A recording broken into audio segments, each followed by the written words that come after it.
The students are joining. We'll start in a minute.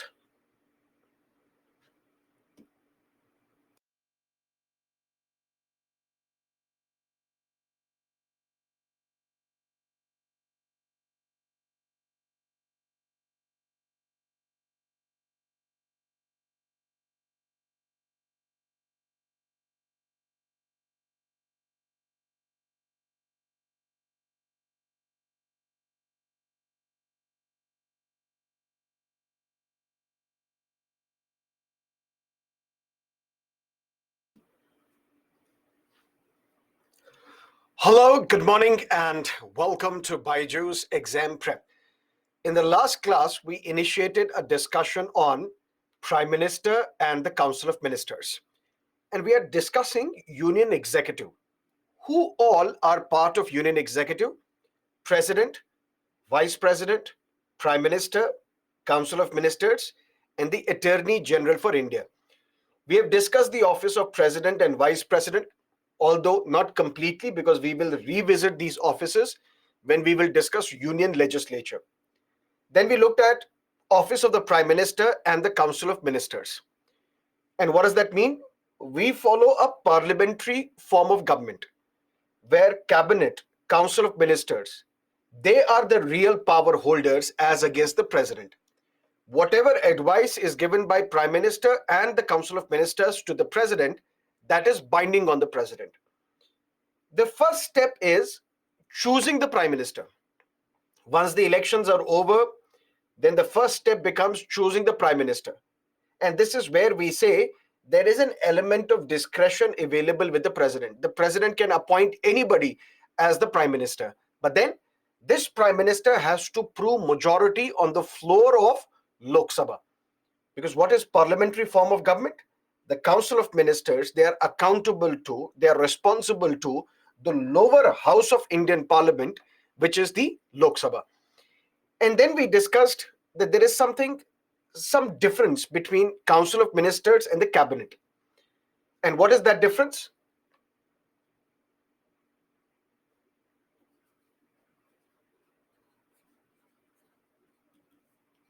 Minister of Home Affairs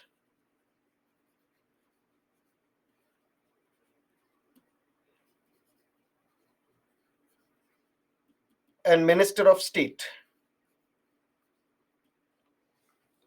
I told you, if we look at a superset and we call it Council of Ministers, within this Council of Ministers, we have a subset known as Cabinet. 18 to 20 are the Cabinet Ministers, those who are in charge of the entire ministry. But within ministry, there are various departments, or there may be various departments. Those who are in charge of one or more departments within the ministry, we call them Minister of State. For example, who is the Minister of Home Affairs? Mr. Amit Shah. Mr. Amit Shah is the Cabinet Minister. Why? Because he is in charge of the entire ministry, entire Home Ministry. But within Ministry of Home Affairs, there are various departments. And I gave you the names of those departments: Department of Home, Department of Official Language, Department of States, Department of Internal Security, Border Management, Jammu and Kashmir and Ladakh Affairs. Now, if there is an individual minister who is part of Council of Ministry, on the advice of the Prime Minister, appointed by the President, if he or she is in charge of one or more departments within the ministry, we call him Minister of State. For example, Mr. A.K. Mishra. For example, Mr. Nishit Pramanik.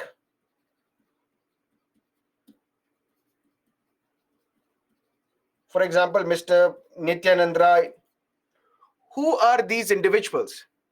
They are also part of Council of Ministers, but they do not head the entire ministry. They are in charge of one or more departments within the ministry. And then these individuals, they report to the Cabinet Minister.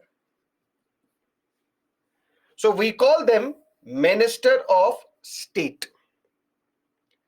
Now let's imagine two situations here. Situation number one, let's say in Ministry of Home Affairs, we have 6 departments, and there is one department known as Department of Internal Security.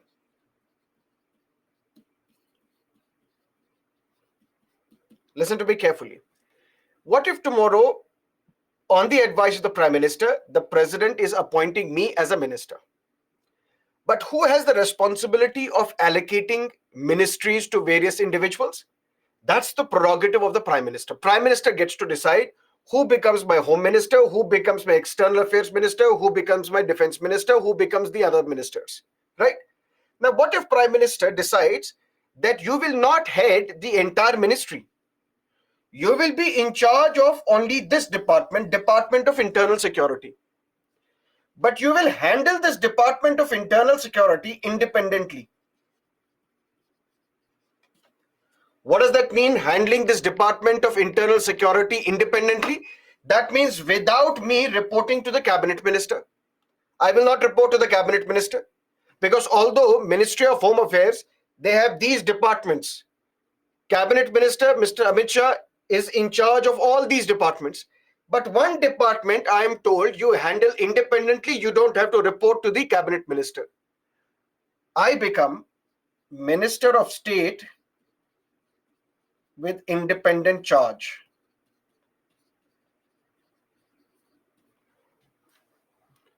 I am a Minister of State because I am in charge of one department within the ministry.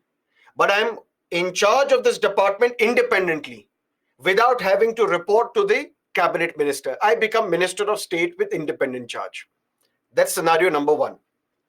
Scenario number two. Let's say we have Ministry of Power. That is one ministry. But there is a junior MP, young promising MP, who is being asked, you take care of this department.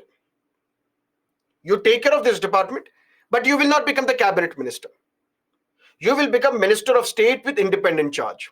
Why? Because we want to first groom you so that you are independently able to control the entire department, entire ministry. For example, in the Dr. Manmohan Singh government, we had Jyotiraditya Scindia. Prior to that, we had Sachin Pilot. Young, promising leaders. They were given entire ministry, but they were told that you are not a cabinet minister. You are a Minister of State with independent charge. Basically, you will directly report to the Prime Minister. Prime Minister will handhold you, teach you all the nuances of this ministry. And once you are ready, we will make you a cabinet minister. That's scenario number two. Scenario number three. Who has the prerogative of allocating ministries to various individuals? Prime Minister. Now, I, as a Prime Minister, I am also a minister for some departments. That is why when you look at the list of cabinet ministers, the list of council of ministers, you will see that the first name would be Prime Minister. Prime Minister is in charge of all these departments, and those departments which are not allocated to any other ministry. Then you will have Defense Minister, Home Minister, External Affairs Minister, Finance Minister, so on and so forth. Now imagine a situation that I am the Prime Minister, but I am also a minister for DOPT, Department of Personnel and Training. I am also in charge of Department of Atomic Energy. I am also in charge of Department of Space. I am also in charge of Department of Northeastern, Ministry of Northeastern Region. We have had Prime Minister, for example, Indira Gandhi, she was the Prime Minister, but she was also the External Affairs Minister. Pandit Nehru was the Prime Minister, but once he was the External Affairs Minister as well. Dr. Manmohan Singh was the Prime Minister, but he was the Coal Minister as well.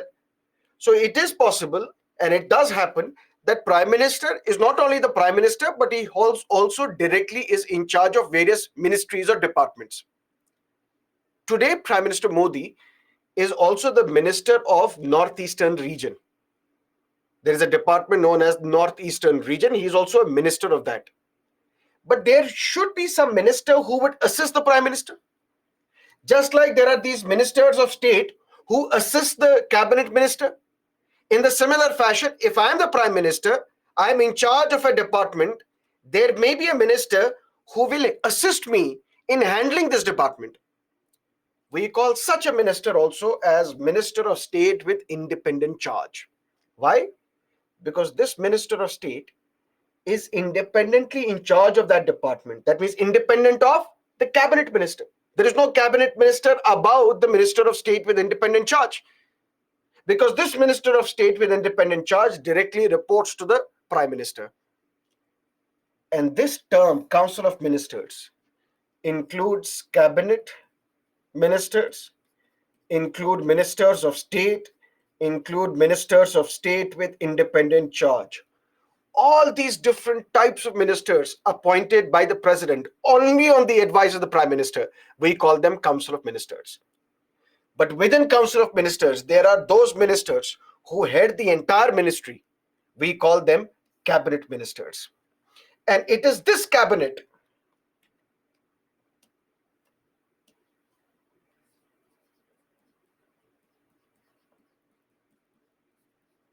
they meet regularly. That is why you might have read in the newspapers, Union Cabinet is meeting tomorrow. Union Cabinet meets. Union Cabinet decides to give 6% DA to central government employees. Union Cabinet has decided to ban the export of pulses. Union Cabinet has given a go-ahead for FDI. Union Cabinet has done this, Union Cabinet has done that. It means it is basically the Prime Minister and all those ministers who head the entire ministry. They meet regularly and they decide the policies of the government, because Prime Minister alone cannot decide that. Prime Minister is just like any other minister. Prime Minister is also a minister. But Prime Minister, together with all the cabinet colleagues, they discuss the important matters. They meet regularly. And once they meet regularly, they will then inform their colleagues as well. They will then inform their deputies as well. They will inform their ministers of state as well. But ultimately, that is what we call the cabinet form of government, because it is these ministers who take the policy decisions. Clear? Then we have, the year was 2021, July to be precise, when a new ministry, Ministry of Cooperation, was created.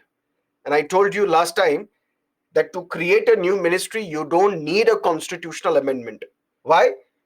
Because Constitution does not talk about ministries.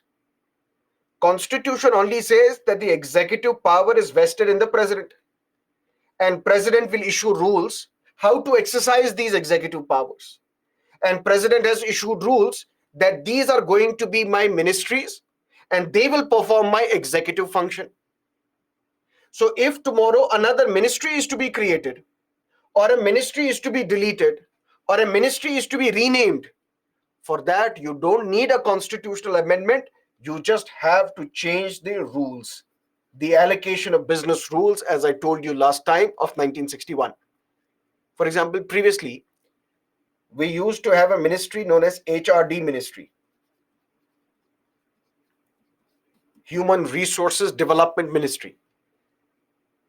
When Mr. Modi came to power, the rules were changed, amended, and this ministry was renamed as Ministry of Education.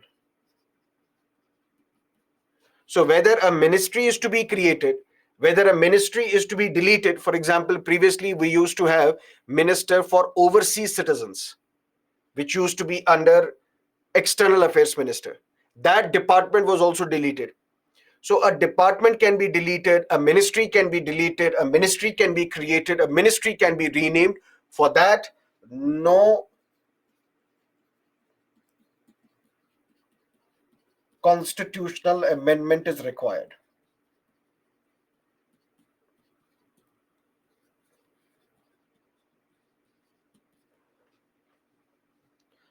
But you will need more ministers, and that cannot exceed 15% of the Lok Sabha. The number of ministers, including the Prime Minister, which means the number of cabinet ministers plus ministers of state plus ministers of state with independent charge plus the Prime Minister, this total number shall not exceed 15% of the Lok Sabha. Okay? Then there is something known as kitchen cabinet. What is kitchen? Where the food is cooked. What is kitchen cabinet? Where policies are cooked. Imagine a situation that you're working in an organization, and in your organization, in your department specifically, there are 50 members. For example, in your team, there are 50 members. And then you have a manager. Does manager consult all these 50 people whenever a decision is to be taken? Not necessarily. But this manager will have a select group of people who will be the eyes and ears of this manager. Basically, the manager will rely on these 4 or 5 people for their advice, for their counsel, for their suggestions. Similarly, Prime Minister and the entire cabinet, they have to take a decision. Instead, what exactly happens in practice, there is Prime Minister, and then the Prime Minister has few important colleagues. It is basically this Prime Minister and this setup, this group of 4 or 5 people, it's basically they taking the decision. They are basically cooking policies. And then once the policies are cooked, these policies are taken before the cabinet, which is just a mere formality. This group of people who are very close to the Prime Minister, that is what we call kitchen cabinet. For example, Pandit Nehru, his kitchen cabinet consisted of Maulana Azad, Sardar Patel. They were part of the kitchen cabinet. When Mr. Vajpayee was the Prime Minister, Mr. Vajpayee, L.K. Advani, Murli Manohar Joshi, the Minister from Maharashtra, Pramod Mahajan, these were very important individuals. So basically, it was Mr. Vajpayee and a set of 3 or 4 individuals. They were taking all the decisions. And once they were taking the decisions, ultimately the matter was given to the cabinet. You just give the approval. Similarly, today, Mr. Modi will have strong dependence on Mr. Amit Shah, Mr. Bhupendra Yadav, other 1 or 2 more individuals. They together take a decision. But since the final decision is to be taken by the cabinet, because we are a cabinet form of government, whatever decision government will have to take, that has to be taken in this cabinet meeting. If there is no consensus in the cabinet meeting, ultimately voting has to take place.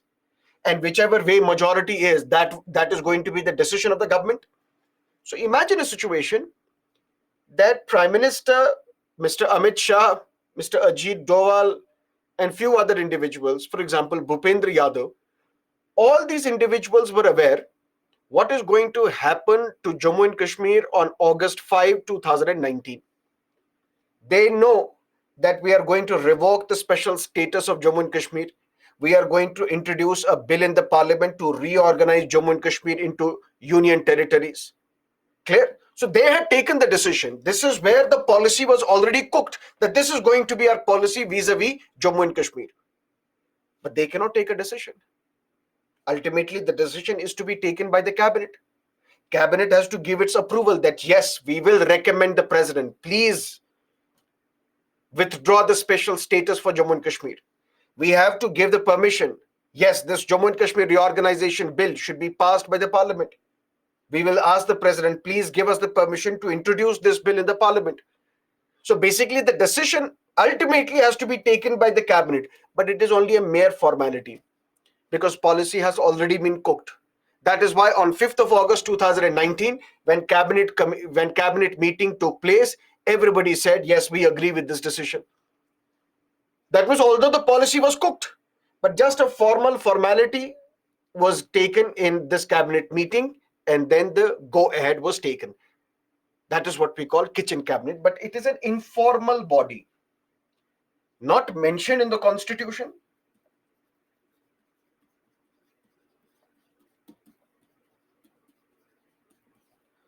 not mentioned in the rules as well.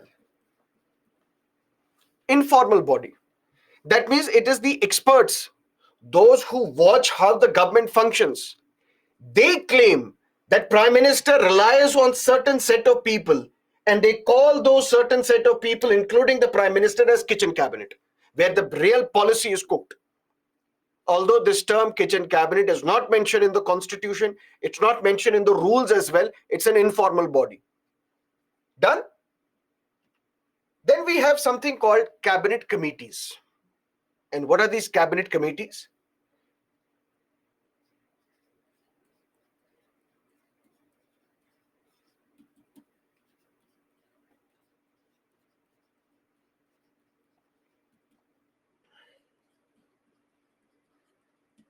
Sir, what happens if the bill is accepted by cabinet but not the Council of Ministers? Council of Ministers have no role here. It is the cabinet minister, because if I am the cabinet minister, whatever I decide, that is going to be accepted by my colleagues as well. Those who are assisting me, my ministers of state. So they don't have individual powers. Whatever is decided by the cabinet, that is going to be the policy of the government. Now you tell me, what is the difference between an individual decision and a collective decision? Individual decisions are quick. If I get to decide, let's have FDI in multi-brand retail, 100% FDI in multi-brand retail. If this is my individual decision, it will be quick. But what if we have to take a collective decision? It may be delayed. Delayed in the sense, if all the ministers will have to come together and then decide whether FDI in multi-brand retail should be allowed or not, up to 100%. 2 ministers will have their own viewpoint, 3 ministers will have their own viewpoint, I will have my own viewpoint, and ultimately we will debate, discuss, and finally decision would be delayed. Decision will be taken, but it will be delayed. Otherwise, in an individual capacity, I can take a quick decision. But this quick decision may also be hasty, may not be a good decision. Collective decision may be a deliberative decision. Collective decision may be a thoughtful decision and may be a good decision in the interest of the country. So what would you prefer? An individual decision or a collective decision? And from this idea came the idea of cabinet committees. Today, we say we live in a globalized world. Globalized world in the sense, if there was a war, if there is a war between Russia and Ukraine, that has an impact on India as well, because of the increase in the crude oil prices, because of the breaks in the supply side chains. Similarly, if there is a conflict in any part of the world, that is going to affect another part of the world. We live in a globalized world. And in this globalized world, any decision that we take will have impact at multiple levels, across multiple functions. For example, there is food inflation in India. What is food inflation? A rise in the general prices of the food commodities. For example, tomato prices are at 300 rupees per kg. Onion prices are at 500 rupees per kg. Food inflation, that means rise in the general price level of essential food commodities. Now, how would I tackle this food prices? If I am the agriculture minister, I will say, let's ban the export of onions and tomatoes. We will not export onions and tomatoes. In fact, we will import onions and tomatoes at lower prices so that we distribute this in the market. Ultimately, the supply increases and the price will come down, because it's all about demand and supply. But I cannot take this individual decision, because if I start banning the export of onions and tomatoes, that is going to affect Bangladesh. And it did affect Bangladesh when we banned the export of onions some time ago because of the rising food inflation. And Bangladesh will protest. Why? Because you have supplied us with a shock. You should have informed us beforehand that we are going to ban the export of onions. We would have taken other measures. We would have asked some other country, including Pakistan, to supply us onions. Because in our market now, there is food inflation. And Bangladesh will protest in presence of external affairs minister. So an external affairs minister should also be involved in this decision. Finance minister should also be involved in this decision, because it involves financial cost. When you are saying that I will import onions and tomatoes from outside, That means you don't have to import, you don't have to impose duty on them that is going to affect the finances of this country. So every decision that we take will have an impact across multiple ministries. This is where the idea came. Let's have cabinet committees. Instead of one minister taking a decision on some matters, let's involve a group of ministers so that they can take a decision. Cabinet committees are extra constitutional bodies. That means cabinet committees are not mentioned in the constitution, but they are mentioned in the rules of business. When rules of business, which mentions various ministries, various departments, these rules of business, they also mention cabinet committees. And cabinet committees can be of two types, either standing or ad hoc. Standing in the sense permanent, standing in the sense for a long time. Ad hoc means for a temporary purpose. For example, in 1962, when there was a war between India and China, a cabinet committee on war was constituted. It was an ad hoc cabinet committee. So basically, the job of this cabinet committee was to take a look at what is happening along this war between India and China. What are the steps that we have to take so that together they can report to the Prime Minister, they can report to the Parliament. So cabinet committee can be either standing, which means it is for a long duration, or it can be ad hoc. That means for a specific purpose. And once that purpose is solved, then this cabinet committee is dissolved. When Dr. Manmohan Singh was the Prime Minister, there used to be 13 cabinet committees. Then came Mr. Modi. He said, why 13? We will have 6 cabinet committees between 2014 to 2019. Then in 2019, Mr. Modi said, we will have 2 more cabinet committees, which means what is going to be the strength, what is going to be the number of these cabinet committees, that's the prerogative of Prime Minister. And today we have 8 cabinet committees. And in all these 8 cabinet committees, what should be your focus? How many cabinet committees do we have? Who heads that specific cabinet committee? Is Prime Minister part of that cabinet committee? What is the purpose of that cabinet committee? These are the only 4 things that you have to keep in mind. How many cabinet committees do we have? 8. Which are these 8 cabinet committees? Let's discuss. Who is the chairperson of this cabinet committee? If Prime Minister is a member of this cabinet committee, Prime Minister becomes the chairperson of this committee. But if Prime Minister is not a member of this cabinet committee, then who is the chairperson of that committee? That you will have to identify. And also, what is going to be the purpose of this cabinet committee? The first cabinet committee we have, Appointments Committee of the Cabinet. And there are 2 members of this cabinet committee, the Prime Minister, who is the chairperson of this committee, and the Home Minister, Mr. Amit Shah. What is the purpose?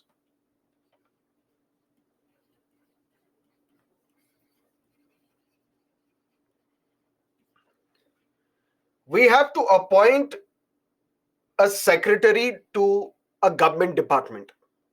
For example, who is going to be Secretary of Department of Economic Affairs? Who is going to be the Secretary of Department of Expenditure? Who is going to be the Secretary of Home? Who is going to be the Home Secretary? Who is going to be the Cabinet Secretary? Who is going to be the Foreign Secretary? All these appointments at the central level of Joint Secretary and above, that is decided by this committee known as the Appointments Committee of the Cabinet, which is headed by the Prime Minister, and Home Minister is the other minister. Who is going to be appointed as, let's say, the chairperson of a public sector undertaking? That this committee also decides. Who is going to be the head of the Prasar Bharati? That this appointments committee will have to decide. So all the appointments, important appointments at the central level, appointment of bureaucrats at the central level, of Joint Secretary and above, that is decided collectively by Prime Minister and Home Minister in this meeting, in this committee known as the Appointments Committee of the Cabinet. Clear? Then we have Cabinet Committee on Accommodation.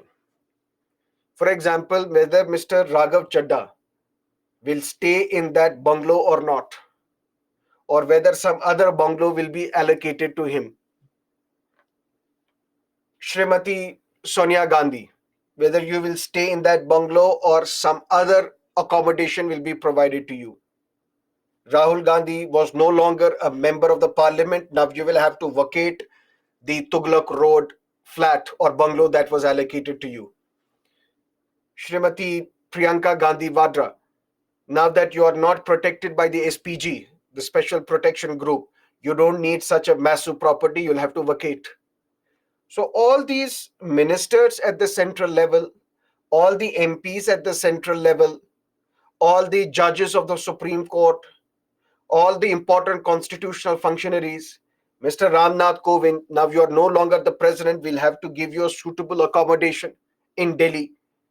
All these decisions are taken by a cabinet committee on accommodation, but you would know that it's a trivial matter. Why should Prime Minister get involved into this? Who gets which bungalow, which flat? Why should the Prime Minister get involved in this? That is why Home Minister is part of this cabinet committee on accommodation. Home Minister is the chairperson of this committee.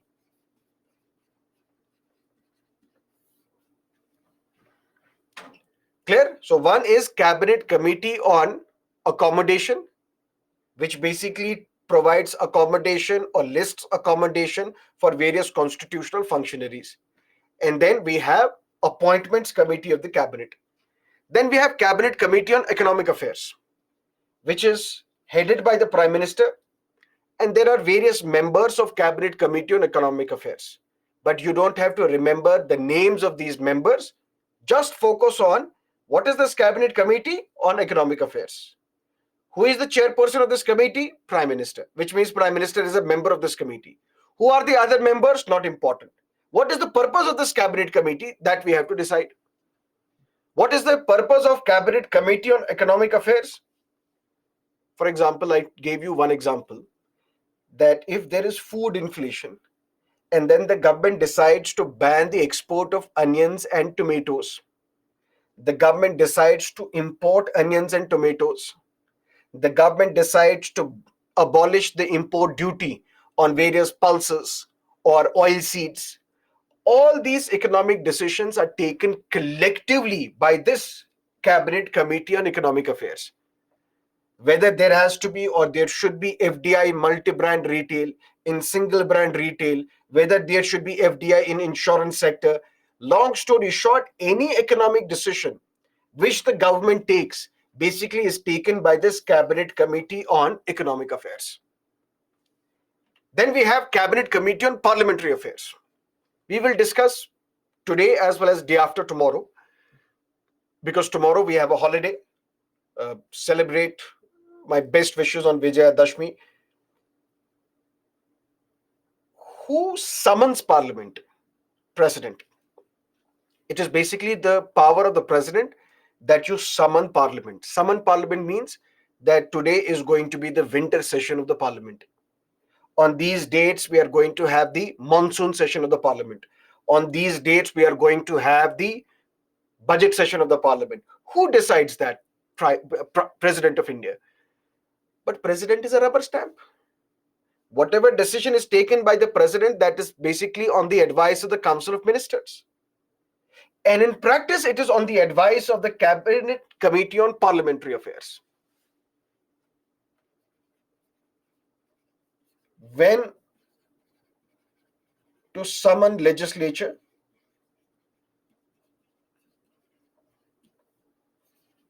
all the government bills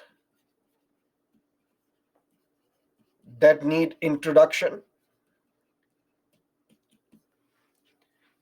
For example, the government decides tomorrow that we should amend the Unlawful Activities Act, or we will amend Prevention of Money Laundering Act, or we will amend all these important laws. This is going to be the government business. That means all these bills are going to be government bills. That means all these bills will be introduced by the minister, not the private member, but by the minister. Who decides this matter? Cabinet Committee on Parliamentary Affairs. Similarly, when Parliament is going to be summoned, for how many days Parliament should function, when the Parliament is going to be prorogued, when the session is going to be terminated, although that is decided by the President, but in reality, on the advice of the Council of Ministers, and in practice, on the advice of the Cabinet Committee on Parliamentary Affairs. Previously, this Cabinet Committee on Parliamentary Affairs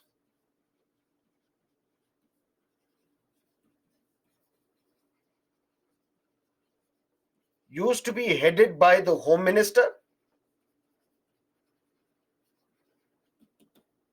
Now it is headed by Defense Minister. That is what we call Cabinet Committee on Parliamentary Affairs.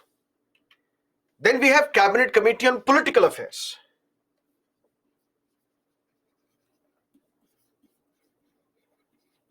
And the chairperson of this Cabinet Committee is the Prime Minister. And we call this Cabinet Committee on Political Affairs Super Cabinet.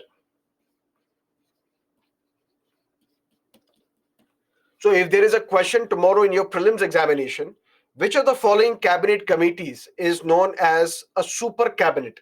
A, B, C, D. You should know that the right answer is Cabinet Committee on Political Affairs. After all, political decisions are to be taken by the government. For this particular state, where the election is about to take place, this is going to be the policy of the government. This is decided in Cabinet Committee on Political Affairs meeting. For Telangana, we will announce these many schemes and these many policies, or we will announce a new IIT, a new IIM. All the political decisions that the government has to take is taken in this Cabinet Committee on Political Affairs. That is why we call it a super cabinet. It is headed by the Prime Minister, which means the chairperson is the Prime Minister. Who are the other members? You don't have to get into that. Just understand what is the concept behind this. Then we have Cabinet Committee on Security, consisting of the Prime Minister and 4 top ministers of the central government. Who are the 4 top ministers? Home Minister, Defense Minister, Finance Minister, External Affairs Minister. These 4 top ministers plus the Prime Minister, they are part of this committee known as Cabinet Committee on Security. And what is this Cabinet Committee on Security? Tomorrow, God forbid, if you believe in God, there is a bomb blast somewhere in India. Now we will have to review the situation. Was there an intelligence failure? Was there failure in the level of our preparedness? How do we prevent such attacks from occurring? For that, we need important steps to be taken. That is decided by Cabinet Committee on Security. Similarly, in Manipur, there is a crisis. We will extend Armed Forces Special Powers Act in Manipur again, decided by Cabinet Committee on Security. So all the decisions on the internal security are taken together by Prime Minister and 4 of his top ministers. That is what we call Cabinet Committee on Security. It has another role. All defense purchases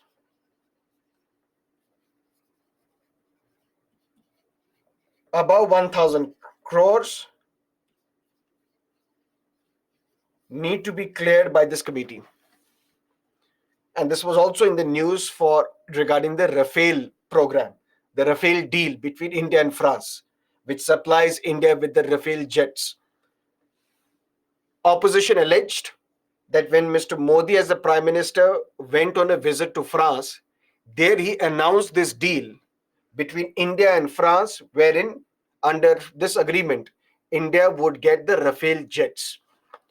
The opposition alleged that Prime Minister did not take Cabinet Committee on Security into consideration, because any defense purchase worth 1,000 crores or above, that has to be first cleared by the Cabinet Committee on Security.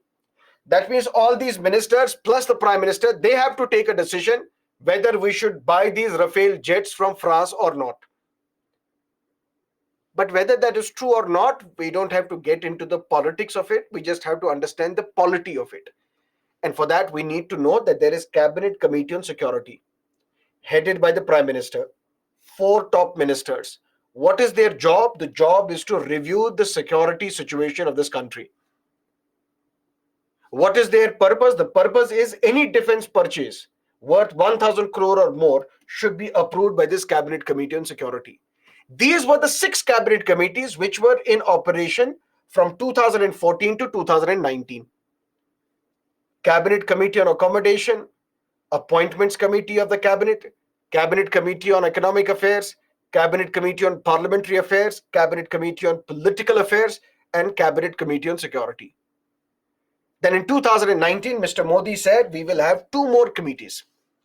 Cabinet Committee on Investment and Growth, which will be headed by the Prime Minister, and Cabinet Committee on Employment and Skill Development, which will also be headed by the Prime Minister.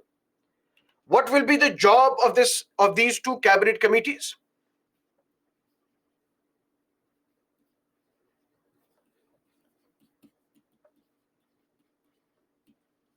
You may be also asked in your examination,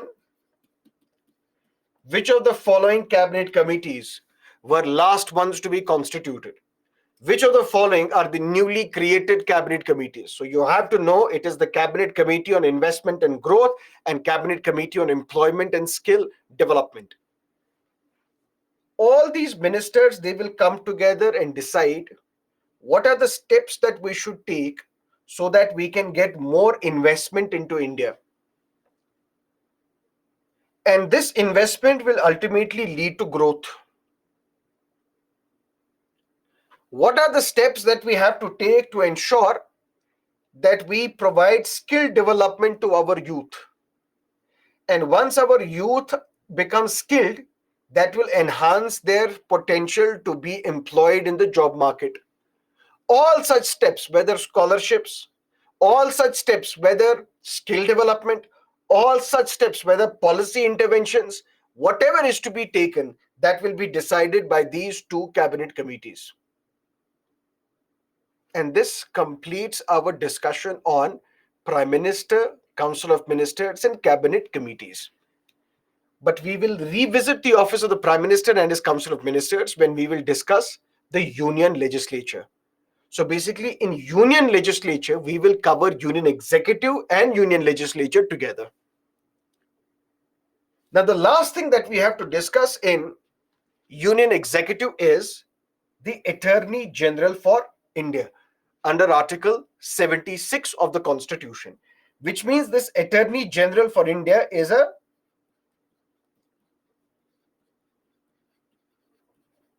constitutional post. Can opposition party be included in the cabinet, sir? What do you think?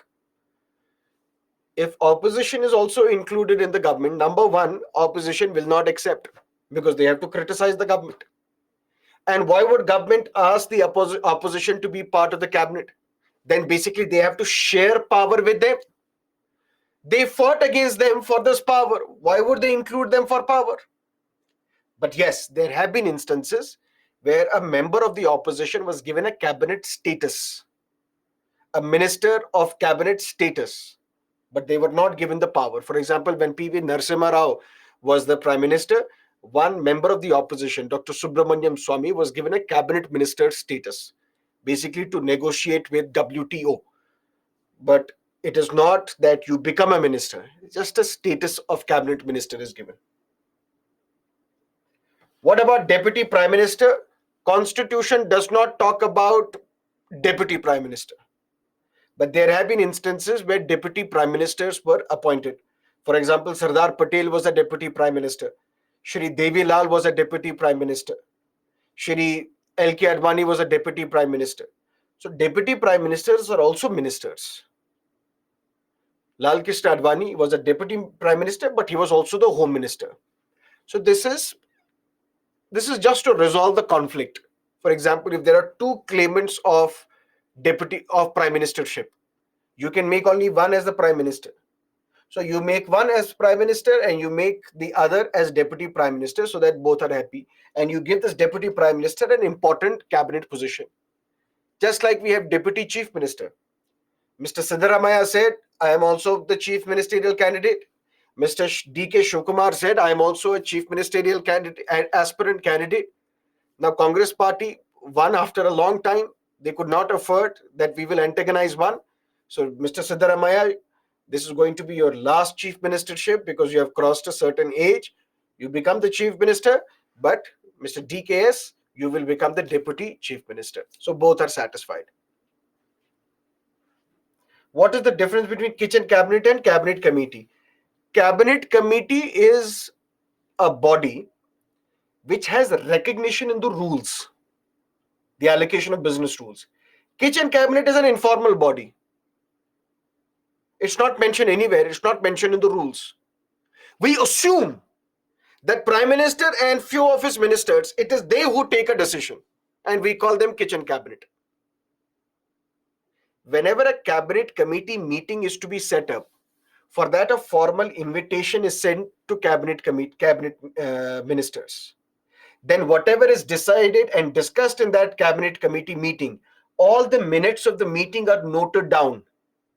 And you have the cabinet secretary, who is the topmost bureaucrat, who is also part of these meetings. And basically, he notes down everything that we have mentioned.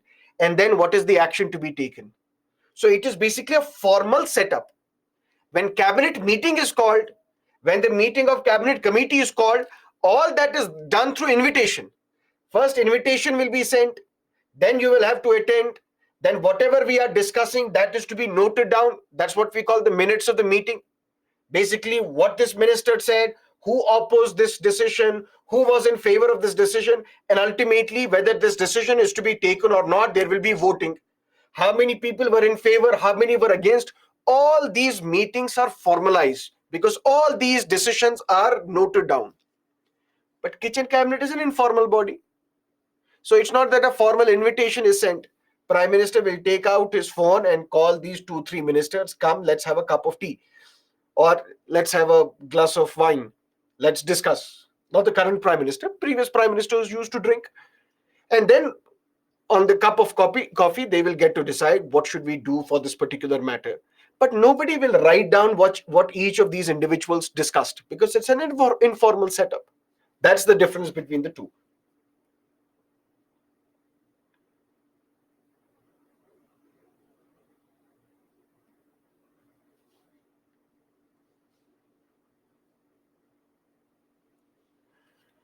In what case these cabinet ministers are appointed? Educational qualification. Whoever is a member of parliament is eligible to be appointed as a minister. To become a member of the parliament, there are no educational qualifications. So there are no educational qualifications in order to become a minister. Sir, what is the ethics committee? Is that not standing committee? Please listen to me carefully. Right now, what are we talking about? Union executive. What you're talking about is part of union legislature. So in parliament also there are various committees. Parliamentary committee on law and justice, parliamentary standing committee on ethics, privileges committee of the parliament. What will happen to Mahua Moitra? We will discuss that, but in union legislature, because that pertains to parliament. Right now we are discussing union executive.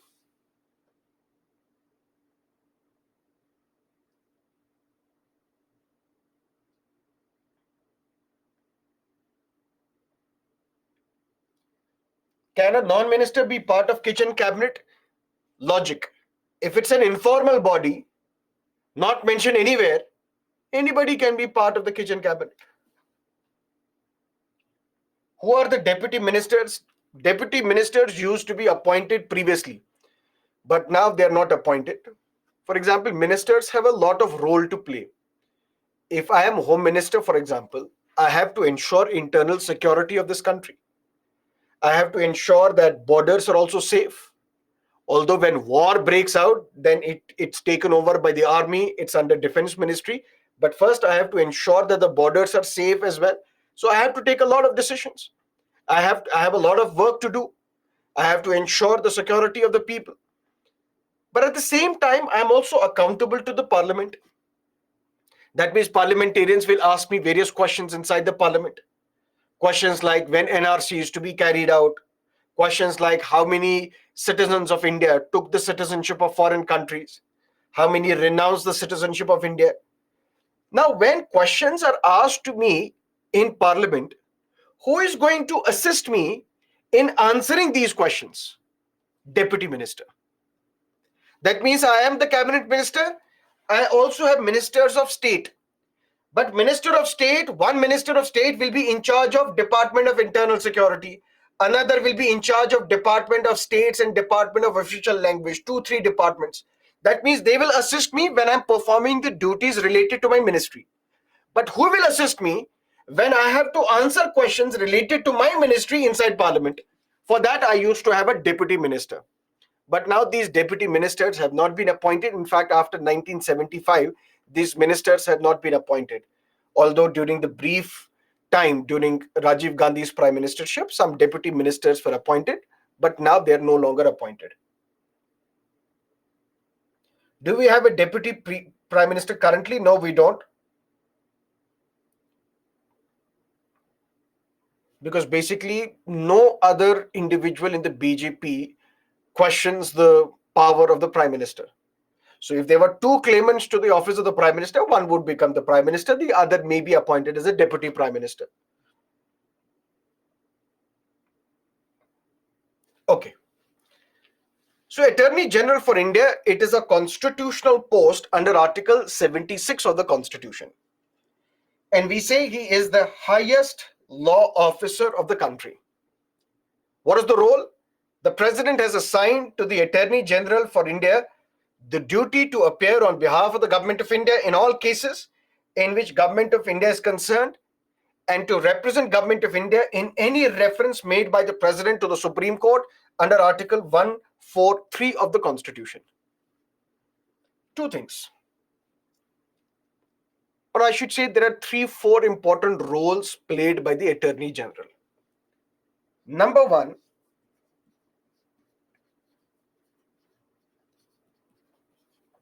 representing the Union government.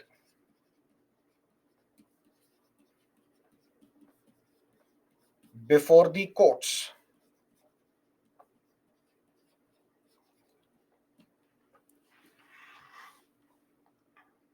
What does that mean? You and me have a dispute, and I tell you I will see you in court. You are replying likewise. We go to the court. There will be my lawyer who will defend me in the court. There will be your lawyer who will defend you in the court. Simple. You know that. Now imagine a situation that I am now the state, the central government. Who is going to represent central government in various courts of this country when cases are filed against the central government? Attorney General for India. Should same-sex marriage be legalized or not? Notices were issued to the central government. You tell us whether same-sex marriages should be legalized or not. Who represented the central government? Attorney General for India. So there was Tushar Mehta as well, who is the Solicitor General. We will discuss his office as well, but slightly later. But first, Attorney General for India. How Article 370 was diluted. Whether Jammu and Kashmir reorganization bill is constitutional or not. A case is filed against the central government. Who will represent the central government before the court? The Attorney General for India. So role number one of the Attorney General is to represent the Government of India in all cases where the Government of India is a party, where a case has been filed by the central government, or where case has been filed against the central government. Who is going to represent the central union government? The Attorney General for India. Second, presidential reference under Article 143. What is presidential reference? Under Article 143 of the Constitution, which we will discuss in judiciary, Supreme Court is the advisor of the President of India. President can refer any matter to the Supreme Court, asking the views of the Supreme Court on that matter. But who is going to present the story, the side of the central government?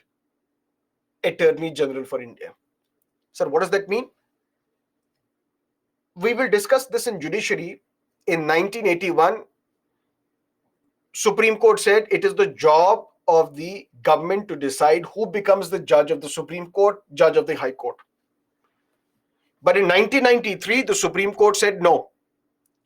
We will have something known as the collegium system, where Chief Justice and some of his cabinet, some of his judicial colleagues, they will recommend names to the president, and only those names are to be appointed by the president for Supreme Court or High Court. That's how collegium system got developed. So we have two judgments. 1981 judgment, which says executive, president has the power to appoint the judges. 1993, the Supreme Court is saying, no, president will appoint, but only on the advice of only after consultation with the Supreme Court itself. Now there is a dispute. Executive is saying, why should we give up our power? Ultimately, a presidential reference was made. President referred this matter, how the judges are to be appointed, to the Supreme Court, asking the views of the Supreme Court on this matter. And this was in 1998. And then the Supreme Court will hear this presidential reference. That means Supreme Court judges will hear this matter, which has been referred to it by the president, to give its views. And what is this matter? Appointment of judges. Who is going to present the argument on behalf of the central government on this case? That individual also is the Attorney General for India. That means the role of the Attorney General is not only to defend the union government when a case is filed against it, or when union government files a case against somebody. The job of the Attorney General also is to represent or give the side of the story of the central government in any presidential reference made under Article 143. It has another role. Give legal advice to the government. What is that legal advice? The Prime Minister, Home Minister, and others, they are discussing something important. We don't like Mamta Didi. Mamta Didi should go. Or we don't like Stalin. Stalin should go as the Chief Minister of Tamil Nadu. He is going to be a strong contender for the post of the Prime Ministership. If other political parties come together, Congress does not emerge so powerful, then this DMK headed by Mr. Stalin, it's going to command support of others. He will become the Prime Minister. So we want to dismiss him. We want to impose President's rule in Tamil Nadu and dismiss Mr. Stalin from the post of the Chief Minister, just like we dismissed his father, M. Karunanidhi, in the 1990s. But politicians, ministers, they are not legal advisors. Basically, they don't have the knowledge of the law, or they have a limited knowledge of the law. They will ask the Attorney General, please come, give us your advice. That can we dismiss the Chief Minister? And if we can't dismiss right now, under what circumstance can we dismiss the Chief Minister? The Attorney General would say, no, you cannot just dismiss the Chief Minister. You can dismiss the Chief Minister if there is breakdown of constitutional machinery. And these are the instances under which you can dismiss the Chief Minister. These are the instances under which you cannot dismiss the Chief Minister. So who is going to advise the government, the central government, on legal matters? That individual is also the Attorney General for India. And the fourth important role, which we have discussed previously, in criminal contempt cases, to provide sanction. For example, if you have to file a criminal contempt court case against somebody, for that what you have to do, you have to approach the Attorney General. If Attorney General gives you sanction, only then you can approach the court. These are the four broad roles, functions performed by the Attorney General for India. And that is why we call him the highest law officer in the country. But who is going to be appointed as the Attorney General? Clearly, a doctor cannot be, an engineer cannot be. It's going to be a lawyer. It's going to be somebody who knows the law, who can defend the central government. The president shall appoint a person who is qualified to be appointed as the judge of the Supreme Court. That means this person to be appointed as the Attorney General for India, he should not be the Supreme Court judge. Because if you are a Supreme Court judge, you cannot be appointed as the Attorney General. Because Attorney General is part of the executive. As Supreme Court judge, you are part of the judiciary. There is separation of powers between executive and judiciary. But only those who are qualified to be appointed as the Supreme Court judge, those individuals are qualified to be appointed as the Attorney General for India. What is the qualification for a Supreme Court judge?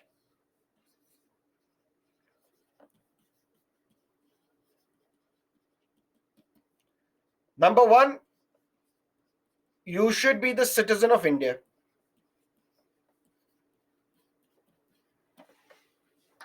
And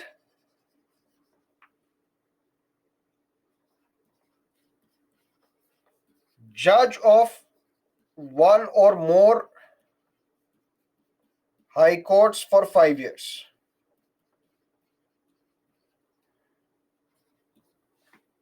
If not,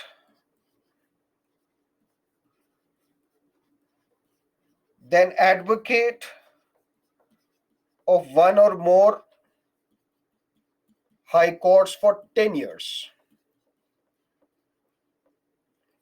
If not,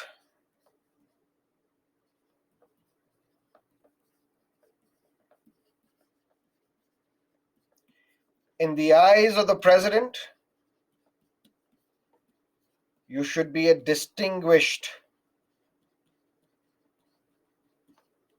jurist.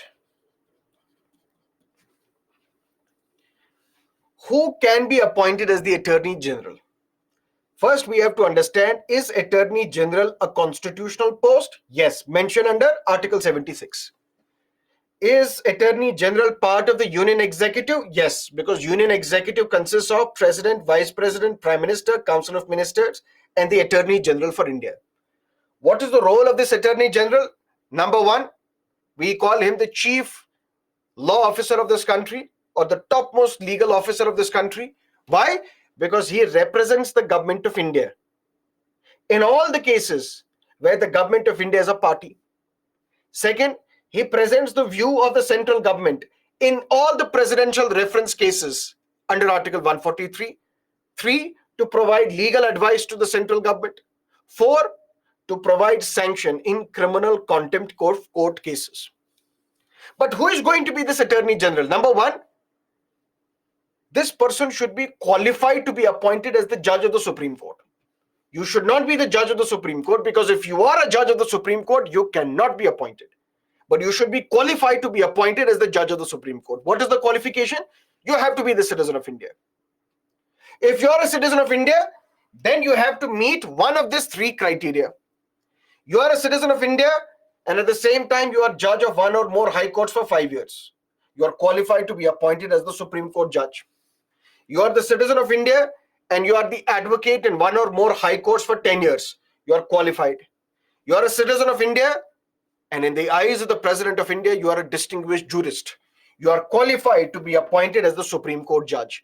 And if you meet this qualification, except the judge qualification, because a judge cannot be appointed as Attorney General, that means if you meet these 2 or any of these 2 criteria, you can be appointed as the Attorney General for India.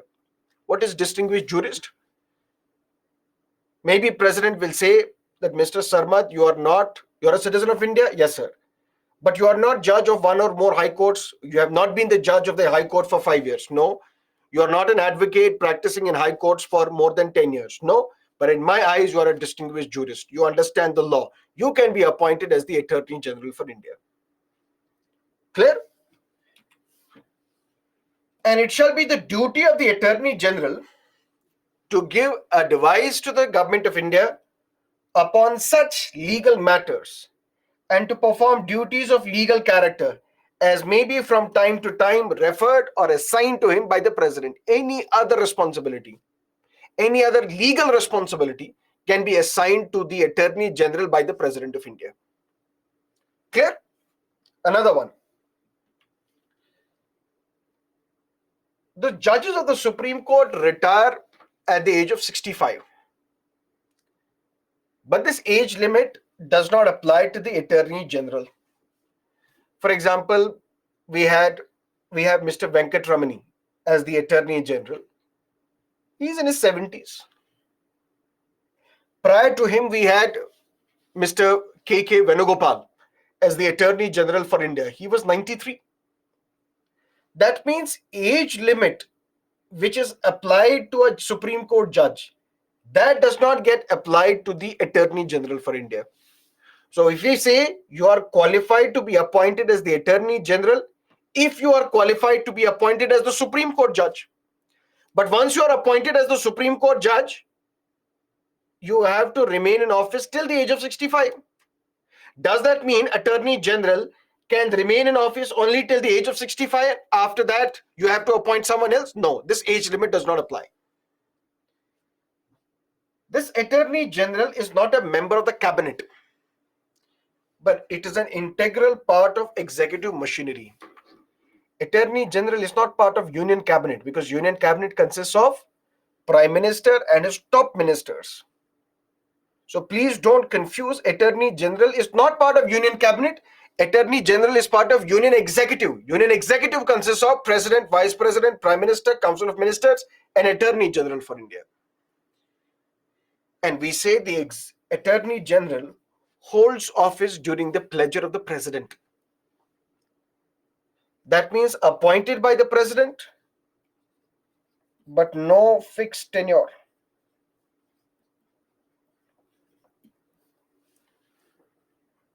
Mr. Mukul Rohatgi was appointed as the Attorney General by the President of India on the advice of the Prime Minister. That means only on the advice of the Prime Minister, Attorney General can be appointed. But for how many days, how many months, how many years, this tenure is not mentioned in the Constitution. Tenure is decided by the President on the advice of the Prime Minister. So the advice was that appoint Mr. Mukul Rohatgi for 3 years. Mukul Rohatgi was appointed for 3 years. Can he be reappointed again? Yes. Can he resign before that? Yes. For example, Mr. Mukul Rohatgi, he submitted his resignation to the President. President accepted that resignation, and then Mr. K.K. Venugopal was appointed as the Attorney General. He resigned, submitted his resignation to the President, and then Mr. Venkatramani was appointed as the Attorney General. That means this tenure is not defined. That means at any point in time, the President can appoint you as the Attorney General, and the President can remove you as well on the advice of the Prime Minister. And that is what we call doctrine of pleasure. And what is going to be the salary, what is going to be the remuneration to be provided to Attorney General, that is also decided by the President of India on the advice of the Prime Minister and his Council of Ministers. And now you will understand it is on the advice of the Cabinet, not the entire Council of Ministers. Clear? The Attorney General has the right of audience in all courts in the territory of India. What is this right of audience?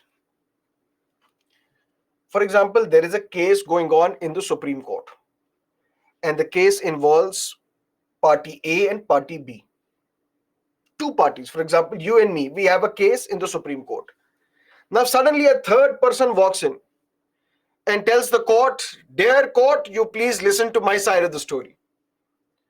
The court will say, "Who are you? Are you connected in this case? Have you filed any application in this case? Who are you and why should we listen to you? Get out." But if this third person is the Attorney General, the court has to listen to him. Court has to give him audience. Mr. Attorney General, you want to say something? Please come and tell us. What do you want to say? He has a right.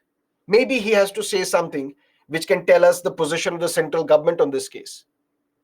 Even if there is a case going on in the Kerala High Court between two parties, and suddenly Attorney General walks into, the court has to listen to him.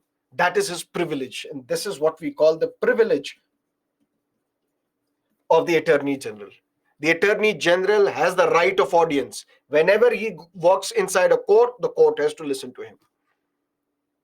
Similarly, the Attorney General has the right, has a privilege to come and attend the proceedings of the parliament, to sit in the parliament, to speak in the parliament, to become a member of any parliamentary committee as well, except he does not have a right to vote.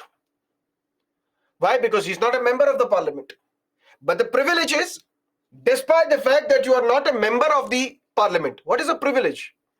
We say you are a privileged individual. That means you have access to a golf course.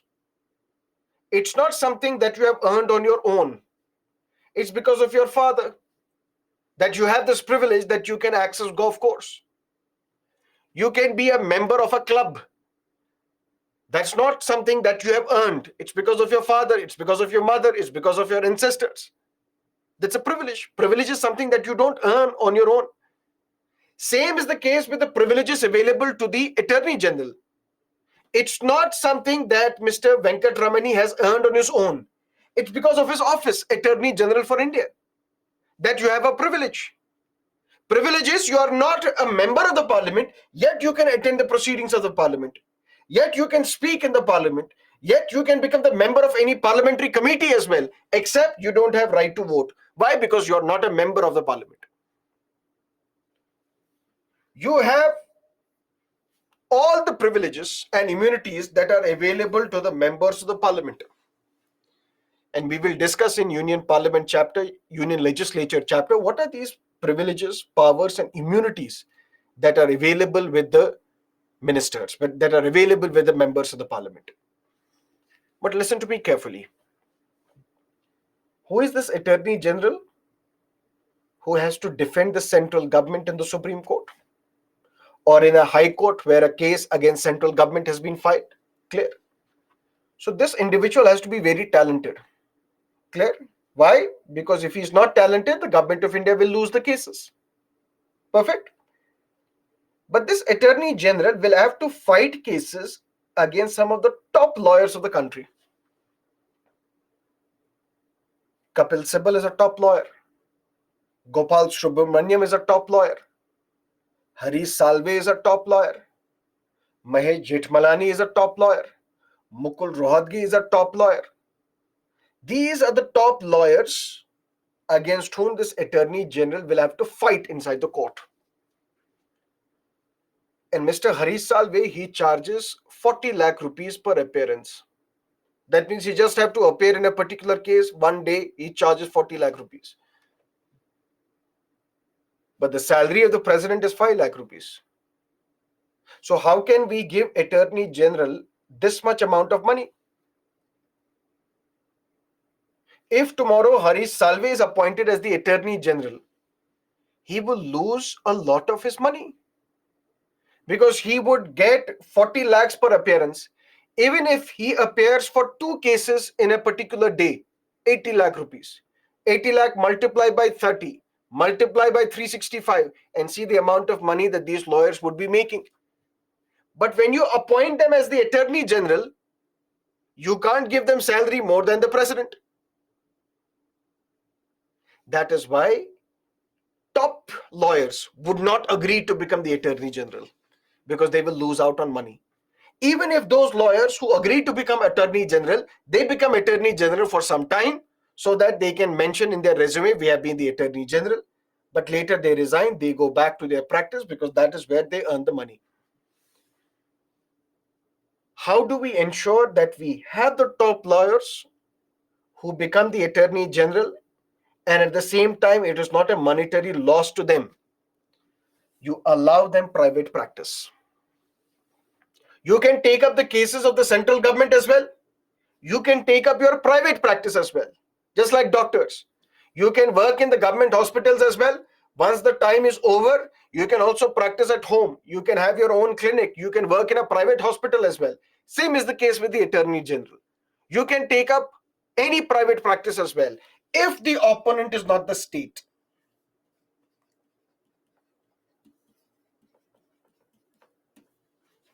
If the opponent is not the union government, because you have to represent union government in this particular case.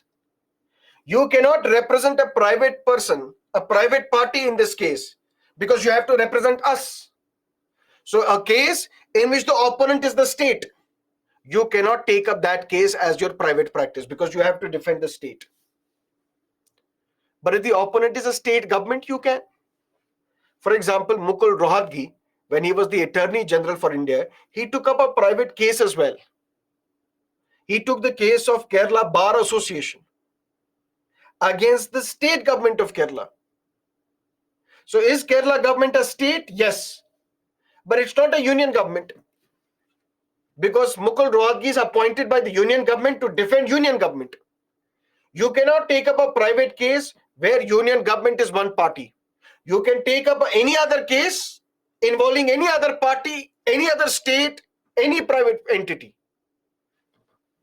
You cannot defend the accused in a criminal case without the permission of the government of India.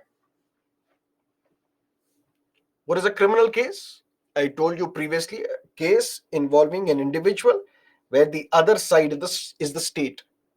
So if it's a criminal case of murder, if it's a criminal case of rape, you cannot defend the accused unless and until you take the permission of the government of India. Even if this is a case involving a state at a state level. But since it's a criminal case, you can't take this matter, you can't defend the accused without taking the permission of the central government. And he does not fall in the category of government servants. Tomorrow, once you become the IAS officer, IPS officer, you become a government servant, which means Prevention of Corruption Act will be applicable to you. But Attorney General is not a government servant, which basically means Prevention of Corruption Act will not be applicable on him. And to assist Attorney General, because Attorney General cannot be present in all the cases, we have the Solicitor General of India. And to assist them, we have a group of additional Solicitor Generals as well. But both these are extra constitutional offices. That means these offices are not mentioned in the Constitution. Attorney General's office is mentioned in the Constitution. But Attorney General cannot take up all the cases because there may be hundreds of cases filed against the central government. So to assist him, we have the Solicitor General who takes up the bulk of the cases.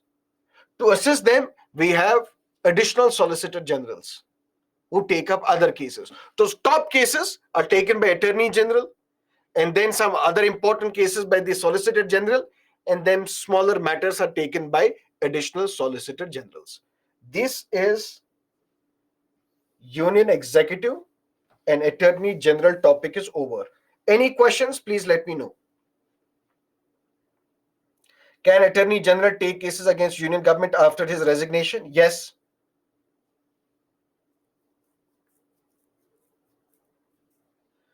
But in order of precedence, Attorney General comes below the Chief Justice of India. How is then he the senior-most law officer? He's not the senior-most judge. He's the senior-most law officer. Law officer are advocates, not judges.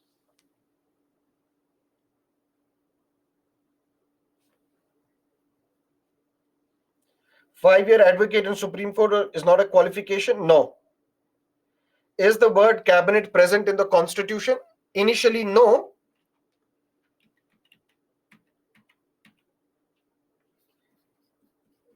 Cabinet as a term found mention due to 44th Constitutional Amendment Act 1978. Previously, this term was not mentioned in the Constitution. This we will discuss later. When national emergency was imposed in 1975, it was imposed on the grounds of internal disturbance. It is argued that the Prime Minister, Srimati Indira Gandhi, dialed the President, Fakhruddin Ali Ahmed, who was then in his bathtub, he was taking shower, and he was advised that please impose national emergency. And the thing is, Prime Minister did not consult the cabinet. Basically, the decision is to be taken by the cabinet, top ministers. So on the advice of the Prime Minister alone, that to the oral advice of the Prime Minister, the President imposed national emergency. And once national emergency was imposed, next day, the cabinet meeting was called by the Prime Minister. And in that meeting, the cabinet was told that there is no need to panic, but national emergency has been imposed. Then, to prevent the misuse of Article 352, which deals with national emergency, the Janata Party, when it came to power, Constitution was amended, 44th Amendment was made, 1978, which said from now onwards, if national emergency is to be imposed, it should not be on the oral advice of the Prime Minister, it should be on the written advice of the Cabinet. And that's how this term Cabinet got added to the Constitution.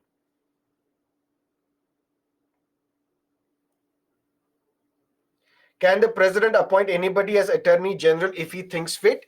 Anybody if you are qualified to be appointed as the judge of the Supreme Court, not anybody. For cases at the state government, we have something known as the Advocate General of the state.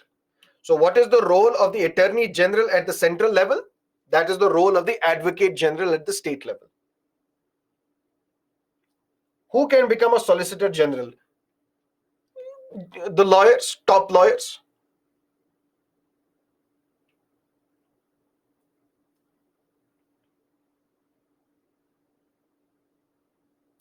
Sir, please reply my first and previous question.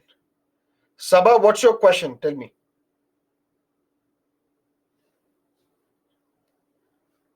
Sir, if Attorney General is my member of Parliament, then giving voting rights, please. Why would member of the Parliament become an Attorney General? He won't be. But if you are, then as the member of the Parliament, you have the voting rights.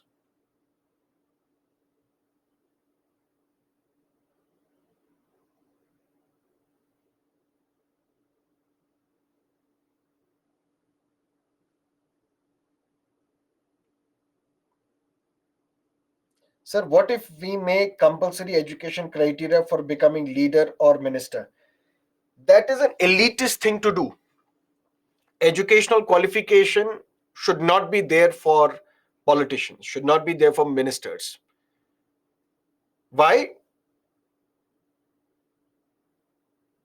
Does that mean only formal education will make you empathetic to the problems of your constituency? Does that mean those who are not able to read and write, those who are illiterate, they will not be able to better represent your interest in the parliament? And the thing is, if I am illiterate, it is not my fault. It's the failure of the state in providing me educational opportunities. That is how I remain illiterate. Now, can you say, if this is not my problem, if this is not because of me that I'm illiterate, if it is not my fault that I'm illiterate, can I be punished for no fault of mine? Can I be punished for the failure of the state to provide me educational opportunities? And now the state is telling me, since you are not educated, you cannot become a minister. This is like an elitist concept. Something like it used to happen during the colonial period, where women were not allowed to vote. People with no access to money or no property were not allowed to vote. People who were not literate, they were not allowed to vote. So you are creating these classes in the society, which is against the principle of equality.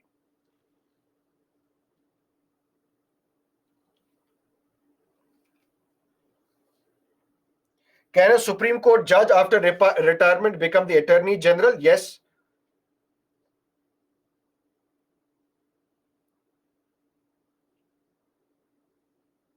Can Attorney General can be removed only by the President, or can Attorney General retire by submitting resignation? Attorney General is appointed for a term, although this term is not mentioned in the Constitution. But let's say the President says, I'm appointing you for 3 years. Once I complete 3 years, my term is over. Or I can be given extension. That means you continue for 1 more year. Or even before 3 years, I may be removed from my office by the President on the advice of the Prime Minister because of doctrine of pleasure. Or even before 3 years, I can submit my resignation. I will submit my resignation to the President and I will resign from my office. And whenever there is a change in the government, the normal practice is, the convention is,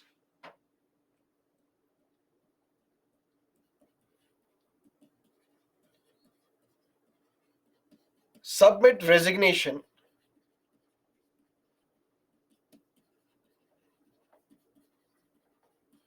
when there is a change in government. I was appointed, let's say G.E. Vahanvati. He was appointed as the Attorney General by the Dr. Manmohan Singh's government. On the advice of Dr. Manmohan Singh, the president appointed Mr. Vahanvati as the Attorney General. Now the government changed. Dr. Manmohan Singh is voted out of power. Now Mr. Modi comes to power. Mr. Vahanvati submitted his resignation. Although he was not bound to submit resignation, he was not required to submit resignation, but the convention is, unwritten rule is, since I was appointed by the previous government, now there's a change in the government, I will submit my resignation. If you want me to continue, you will tell me, no, I will not accept your resignation, you please continue. But if you will accept my resignation, that means you want to appoint someone else as the Attorney General. That is the convention that we follow.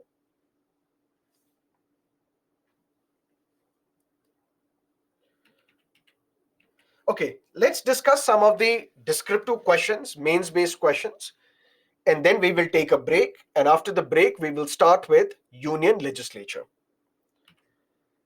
Discuss the possible factors that inhibit India from enacting for its citizens a uniform civil code as provided for in the directive principles of the state policy. For every question, there has to be an introduction, there has to be body, there has to be conclusion. Conclusion should always be positive. Positive in the sense, let me give you a hypothetical question. What are the steps that you can take? What are the steps Parliament should take to prevent criminalization of politics? That's the question that the examiner is asking you to write. In your conclusion, you can't be pessimist. Although all these are good steps that the Parliament can take, but we are sure that Parliament will not take any such steps because Parliament does not have the intention to prevent criminalization of politics. You're being very pessimist. If there is a question on how can we solve the problem of corruption, you can't say that the Indians are by nature corrupt, so this problem of corruption will never get resolved. You're being very pessimist. UPSC will not give you marks because they need optimist people. So this conclusion has to be very positive. Stick to word limit.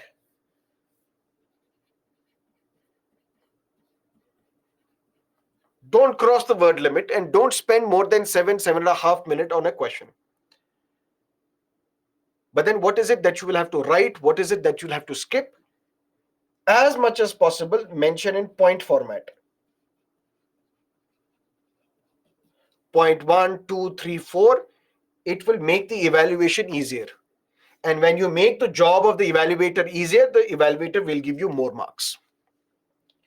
Discuss the possible factors that inhibit India from enacting for its citizens a uniform civil code as provided for in the directive principles of the state policy.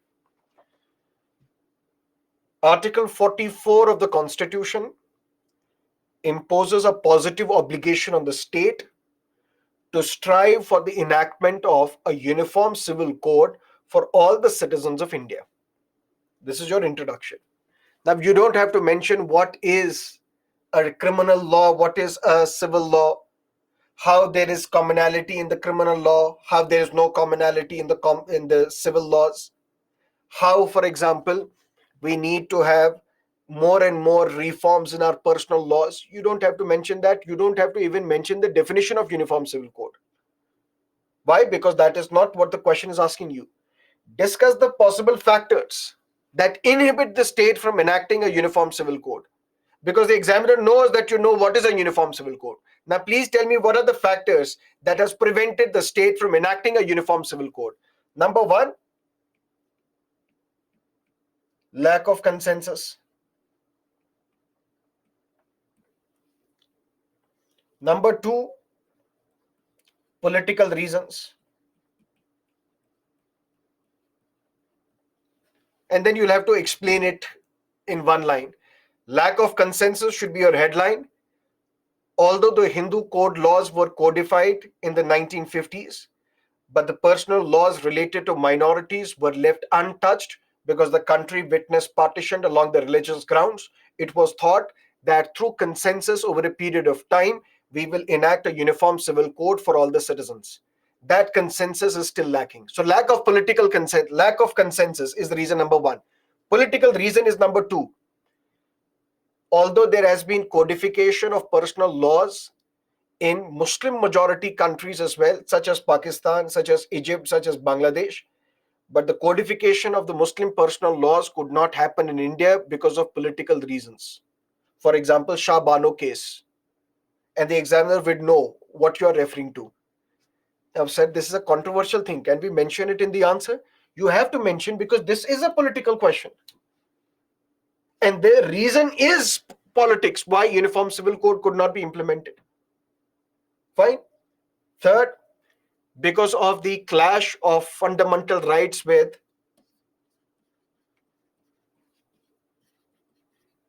directive principles of state policy. According to series of Supreme Court judgments, fundamental rights are superior and directive principles are inferior. Barring Article 39B and 39C, no other directive principle has superiority over fundamental rights. Article 29, every section of the citizens will have the fundamental right to preserve their culture. Article 25, every section of the people in India, they have the fundamental right to profess, practice, and propagate their religion. So there are some principles, some practices which will be redundant if Uniform Civil Code is implemented. Thereby will be a clash of fundamental rights with DPSPs. Now you gave the examples of any body. So if there is a committee, if there is a body, if there is a report, mention that. That will add value to your answer. Mention the report of the Law Commission, that it is not desirable to have a uniform civil code right now. Conclusion, through political awareness, by strengthening the Special Marriage Act, we can go a long way in ensuring a common, equitable law for all the sections of our citizens. So you can say, even without implementing Uniform Civil Code, by strengthening, creating more awareness about the Special Marriage Act, we can ensure the impact of Uniform Civil Code. Although Uniform Civil Code is not passed, but the impact of Uniform Civil Code will be there by strengthening the Special Marriage Act. That should be your answer. Clear?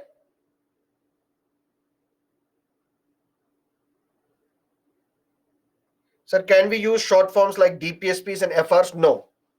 You can, let's say, directive principles of state policy. You need to use it multiple times in your answer. First time you mention directive principles of state policy, in bracket DPSP. Then you can write only DPSP. But first you have to say what is DPSP. Clear? Parliament's power to amend the constitution is a limited power and it cannot be enlarged into absolute power. In light of the statement, explain whether Parliament under Article 368 of the Constitution can destroy the basic structure of the Constitution by expanding its amending power.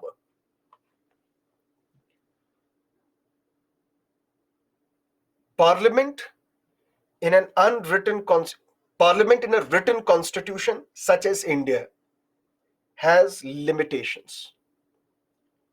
Doctrine of limitation or doctrine of limited government. Although the plain reading of the original constitution did not impose any restriction on the powers of the parliament in amending the constitution, but the judicial innovation of the doctrine of basic structure, as propounded by the Supreme Court in Keshavananda Bharati versus State of Kerala, the Supreme Court has said that Parliament does not have unlimited power in amending the Constitution. It can amend any provision of the Constitution subject to basic structure. And what constitutes basic structure is a judicial innovation. This cannot be enhanced into an absolute power by the Parliament. Although the Parliament did manage to amend the Constitution by enacting 24th Amendment, 25th Amendment, by ensuring that Parliament has the unlimited power in amending the Constitution, But because of the various judicial pronouncements, Golaknath, Keshavananda Bharati, Minerva Mills case, the Supreme Court has imposed limitation on the powers of the Parliament in amending the Constitution. It is not an absolute power. Cite various judgments. So, court is given. Parliament's power to amend the Constitution is a limited power. It cannot be enlarged into an absolute power. Now you will have to explain the statement. So basically, you'll have to explain Keshavananda Bharati case and cite various other cases where the court has imposed limitations on the amending powers by the Parliament. The Attorney General is the chief legal advisor and lawyer of the Government of India. According to Article 76 of the Constitution, the Attorney General performs the following roles, which makes the Attorney General the chief legal advisor and lawyer of the Government of India. Number one, to advise and assist the central government in all cases where the central government is a party. Number two, to present the viewpoint of the central government on any presidential reference made under Article 143. Third, to advise the president, to advise the central government on all legal matters as may be assigned to him. For example, in imposing president's rule. For example, in making laws. The Attorney General is the chief lawyer. And you'll have to write in 15 marks, which means in 150 words. Clear? Compare and contrast the British and Indian approaches to parliamentary sovereignty. 10 marks, 100 words. Compare and contrast. Britain is a constitutional monarchy. It has an unwritten constitution, and in an unwritten constitution, Parliament is supreme. Parliament has the absolute power in making all laws. In the words of D. Lolme, Parliament of Britain can do anything except convert a man into a woman and a woman into a man. In contrast, India follows a written constitution where constitution is supreme and Parliament has a limited power in amending the constitution. All the laws passed by the Parliament of India are subject to judicial review. While as in Britain, British Parliament can pass any law, judiciary has a limited role in British parliamentary system. In India, there is a difference between a constitutional law and an ordinary law. In Britain, there is no difference between a constitutional law and a parliamentary law. In India, there is a difference between a constitutional law and a parliamentary law. What is this parliamentary sovereignty in India and Britain that you will have to compare and contrast? By looking at these first four questions,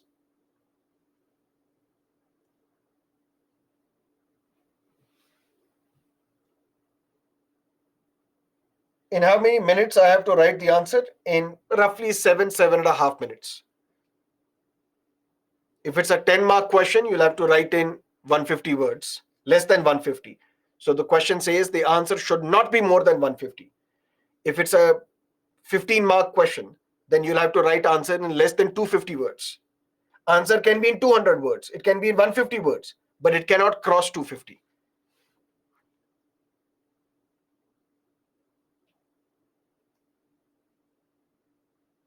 Okay. Right of movement and residence throughout the territory of India are freely available to the Indian citizens, but these rights are not absolute. Mention the articles if you can remember, that will add weight to your answers. Article 19(1)(d) and 19(1)(e) of the Constitution. Try to implement the lofty goals of fraternity that are mentioned in the preamble of the Indian Constitution. These rights are exclusively available to the citizens so that through right of movement and right to reside anywhere within the territory of India, we can break the imaginary walls of language, religion, caste, tribal identity, and make India a united one, a sense of fraternity, a common brotherhood. But these fundamental rights are not absolute. because restrictions can be imposed on your freedom of residence, freedom to travel on the following grounds. Number one, in the interest of the general public. For example, during the COVID-19 pandemic, restrictions were imposed on the freedom of movement. Freedom of movement, for example, leprosy patients. You can also talk about that those who are habitual offenders, their right of movement can be restricted. And we have discussed a case as well when we discussed these two fundamental rights. And these fundamental rights can also be restricted in the interest of the scheduled tribes. For example, Jarawas, Sentinelese, give their recent example. Problem solved. In 150 words, you will be able to answer. Mention inner line permit, because this question was asked in 2022. There was inner line permit issues in Manipur. Discuss the role of Vice President of India as the chairman of Rajya Sabha. And this is the topic that we will discuss more in Union Legislature, because we will compare it with the Speaker of the Lok Sabha. Do you think that Constitution of India does not accept principle of strict separation of powers? Rather, it is based on the principle of checks and balances. Explain.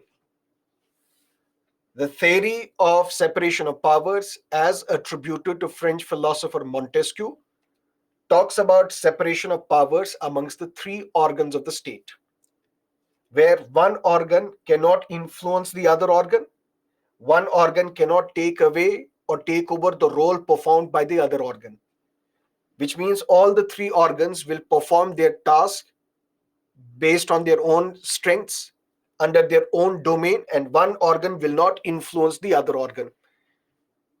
But to implement this theory of separation of powers, it was felt that we need one organ to be kept under check by the other organ.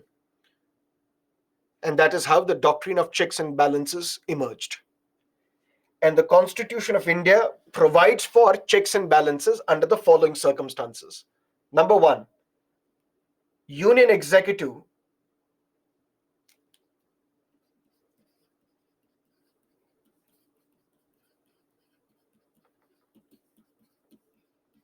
is accountable to Lok Sabha,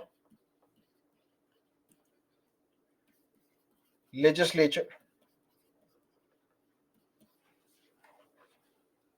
vis-a-vis questions, debates, budget,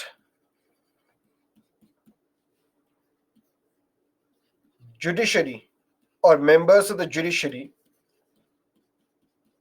appointed by executive, removed by executive on the basis of resolution passed by legislature. Legislature also kept under check. If the laws passed by the legislature can be challenged in the court of law on the grounds of judicial review.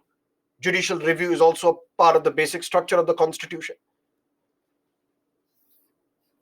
You can also write in your conclusion that although the Constitution of India recognizes separation of powers between executive and judiciary, and not between executive and the legislature under Article 50 of the Constitution, the doctrine of checks and balances have been weakened over the recent past when it comes to judiciary. Dr. Ambedkar thought through appointment and removal process, the executive and legislature can keep a check on the judiciary. But because of the judicial verdicts of 1993 and 1998, with the emergence of collegium system of judicial appointments, India is the only country where judges are appointed by themselves. And such is the difficult process of the removal of the judges that till date no judge of the Supreme Court has been or High Court has been removed. In light of above reasons, we can say that although for executive and legislature there are strict checks and balances in place, but when it comes to judiciary, the checks and balances have been weakened in the recent past. The enactment of NJAC, National Judicial Appointments Commission, was a step in the right direction to ensure checks and balances under the Indian constitutional scheme. Full stop, problem solved, paper is done.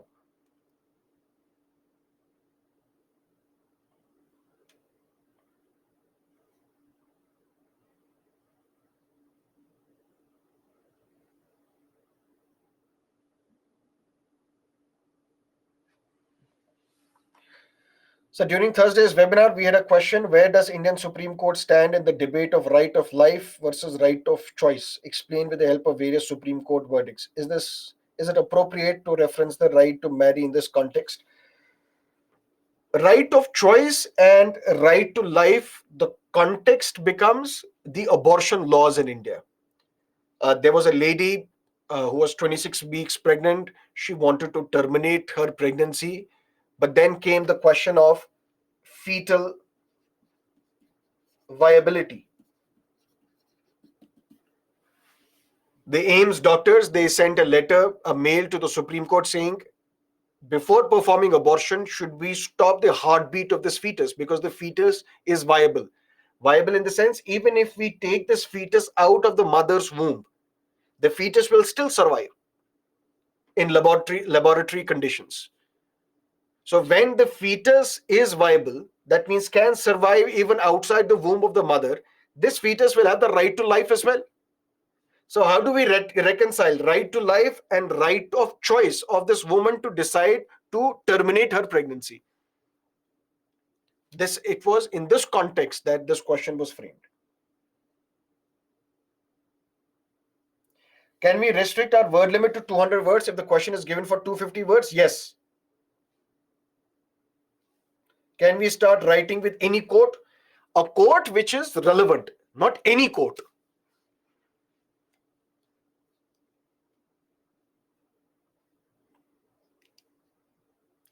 Don't you think judiciary should be independent so that it can't give biased judgment? Yes, judicial independence does not mean that you become a dictatorial institution where there are no checks and balances on you. Independence of judiciary means whenever the judiciary has to give verdict, it should not be biased. It should give verdict based on facts, based on evidence. But that doesn't mean you become such a powerful institution that there are no checks and balances on you.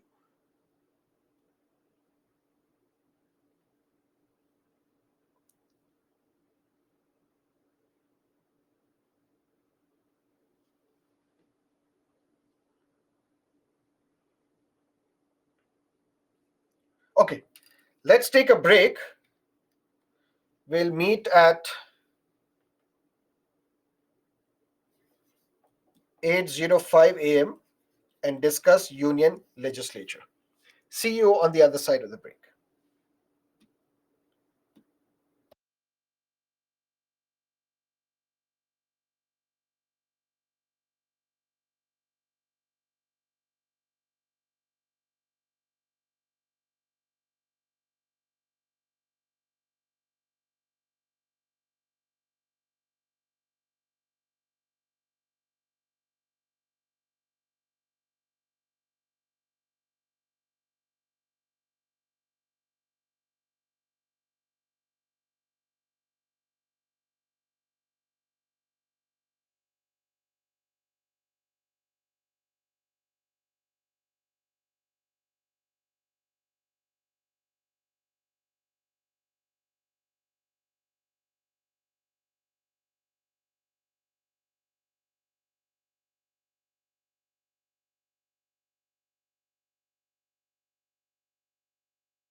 Let's start with Union Legislature. According to Article 79, the Indian Parliament consists of President and the two houses, which are known as House of People, Lok Sabha, Council of States, Rajya Sabha.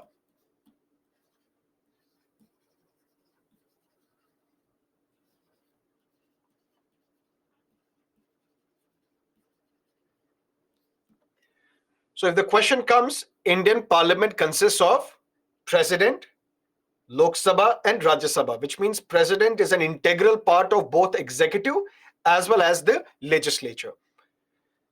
We have discussed the office of President, but we will revisit the office of President as I promised you in Union Legislature. But first up, what are the functions of the Parliament?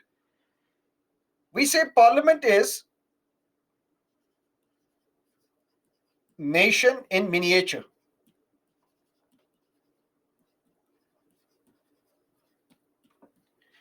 Represents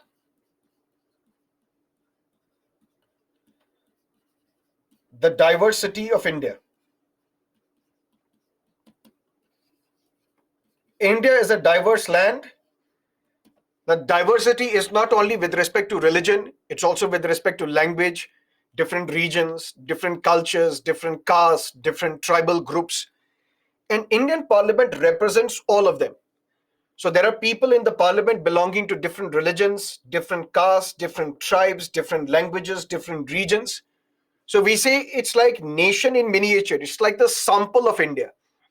It represents the entire nation. It has a parliament. It has a function of ordinary lawmaking.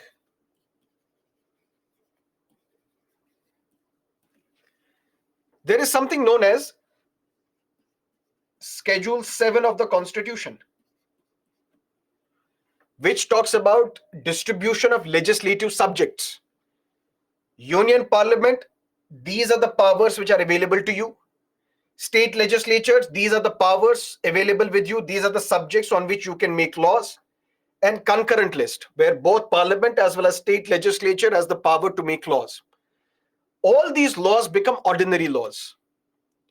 And this is the ordinary law-making power of the Parliament, that Parliament has the power to make a law on any item mentioned in the union list, on any item mentioned in the concurrent list. For example, in union list, we have citizenship. Who has the power to make a law on citizenship? Parliament. In concurrent list, we have the subjects such as marriage and divorce. Special Marriage Act. Who has the power to make such a law? Parliament. Similarly, we have criminal procedure, civil procedure. If tomorrow there are 3 bills which are to be presented to the Parliament, one replacing the Evidence Act, the other replacing the criminal procedure, the other replacing the civil procedure, all these are the laws to be passed by the Parliament, because that is the power of the Parliament to make ordinary laws.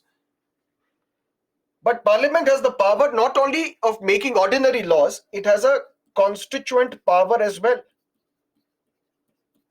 What is the constituent power of the Parliament? It has the power to amend the Constitution, subject to basic structure.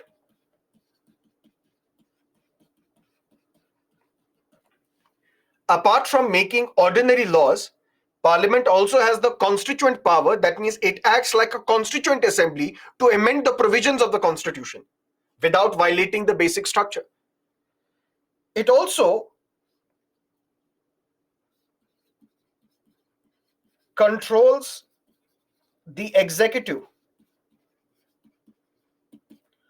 also supplies the executive.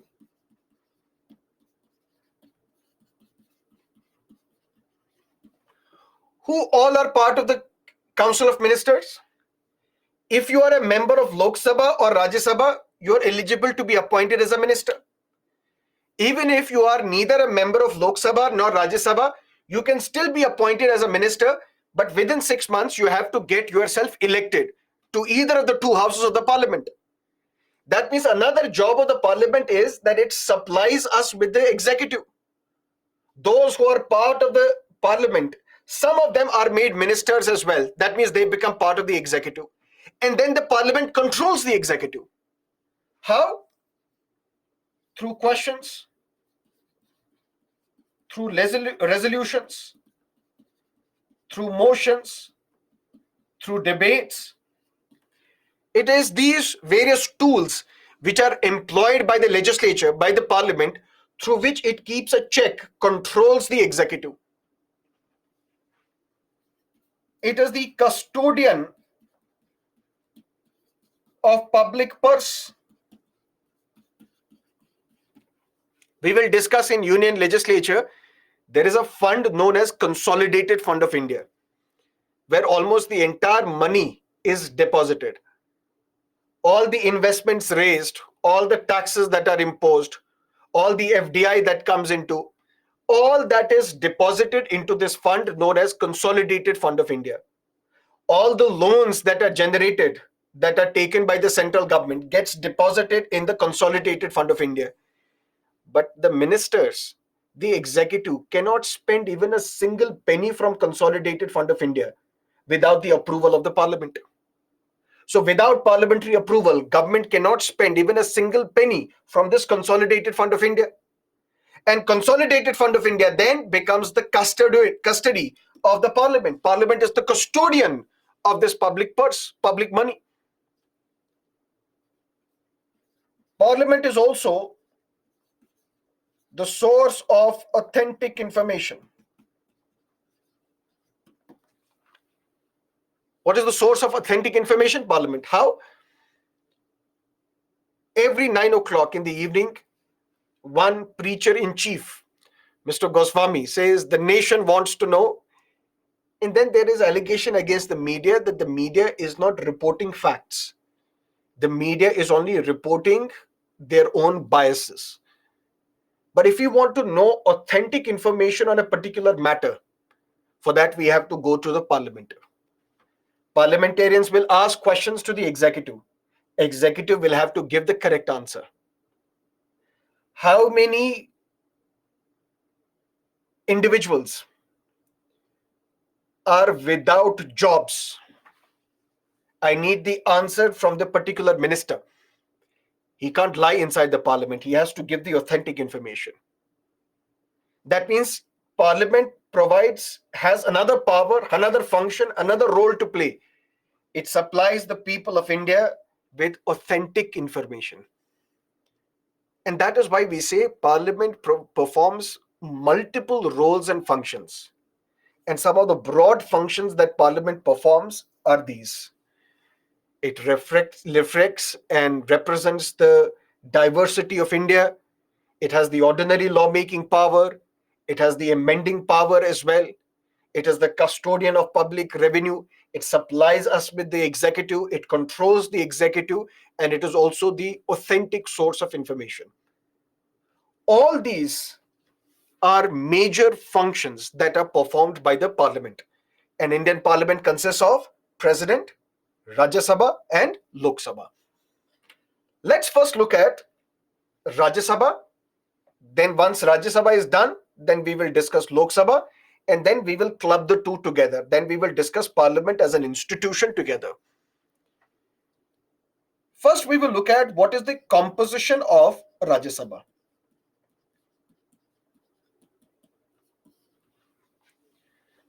The maximum strength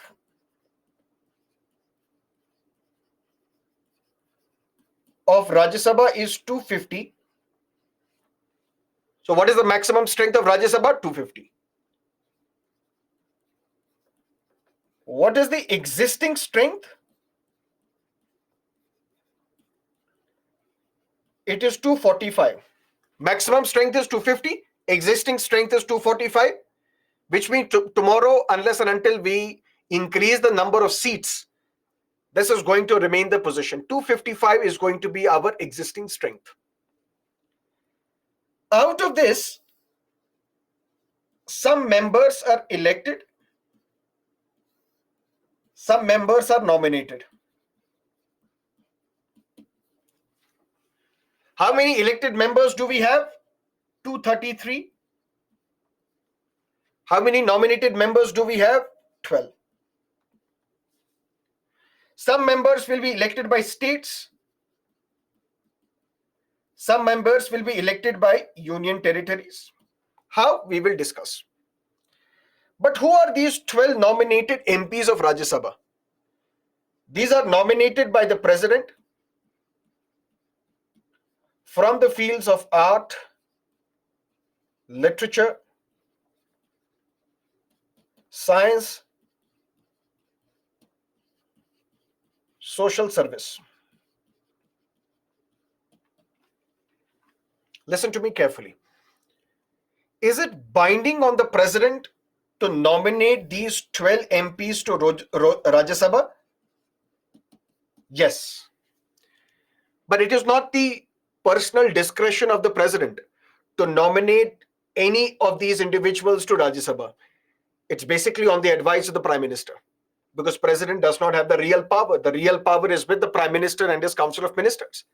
So basically, it is on the advice of the Prime Minister that President is mandated, it is binding on the President to nominate 12 MPs to Rajya Sabha. And who are these 12 MPs to Rajya Sabha? Those individuals who have performed well, who have contributed brilliantly in the field of art, literature, science, social service. And 12 members are to be nominated by the President. But the questions are two. Number one, why nominated?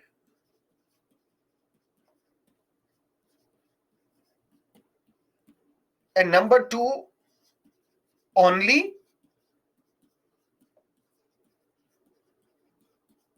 On the grounds mentioned?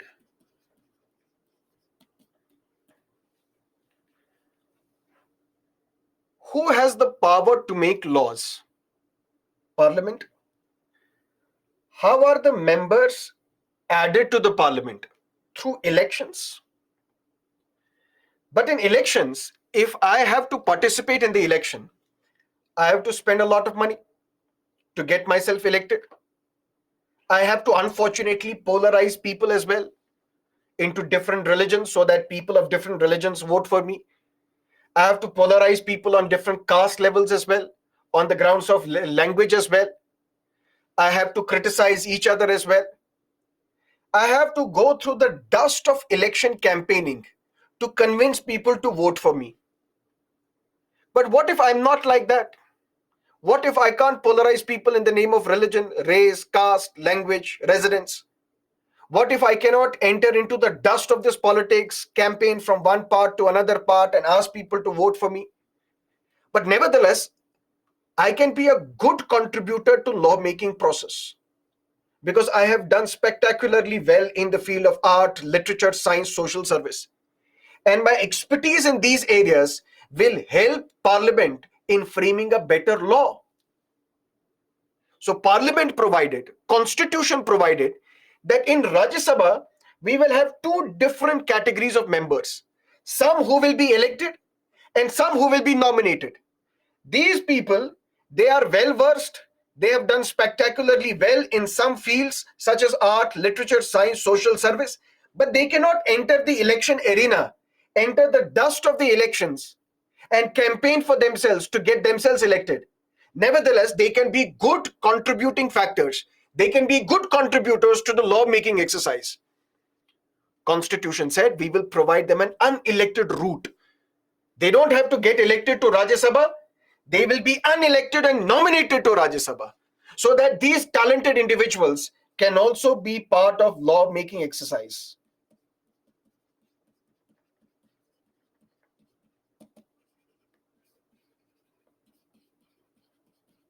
So that talented individuals can participate in lawmaking. Question number two. Is it that President will have to nominate 12 MPs to Rajya Sabha only from the fields of art, literature, science, social service, from no other field? If from no other field, then how Sachin Tendulkar was nominated? He clearly does not fall in the category of art, literature, science, or social service. He comes under the sports category. For that, we have an explanation given by constitutional expert Soli Sorabji, who unfortunately is not alive now. Soli Sorabji was the Attorney General for India, a constitutional expert. He says these grounds mentioned in the Constitution, it is only for illustration. It is only an illustrative list. It is not an exhaustive list. What is the difference? When Constitution says that 12 MPs to Rajya Sabha can be nominated by the President, the Constitution also provides for an illustration, also gives an example that these 12 nominated members can be from fields such as art, literature, science, social service. So only example is given, illustration is given that from such fields 12 MPs can be nominated. But that doesn't mean it's an exhaustive list. That doesn't mean only from these areas the president can nominate 12 MPs. President can nominate from other segments as well, from other areas as well, such as sports, such as any other criteria. That is how Sachin Tendulkar came to be nominated. Which means when we are discussing Rajya Sabha, first we have to discuss the composition. We say the maximum strength provided by the Constitution is 250, but our existing strength is 245. Out of which 33 are to be elected, 12 are to be nominated. Who are these 12 nominated MPs? Those who have performed well in the field of art, literature, science, social service. It is mandatory for the president to nominate these 12 MPs on the advice of the Prime Minister.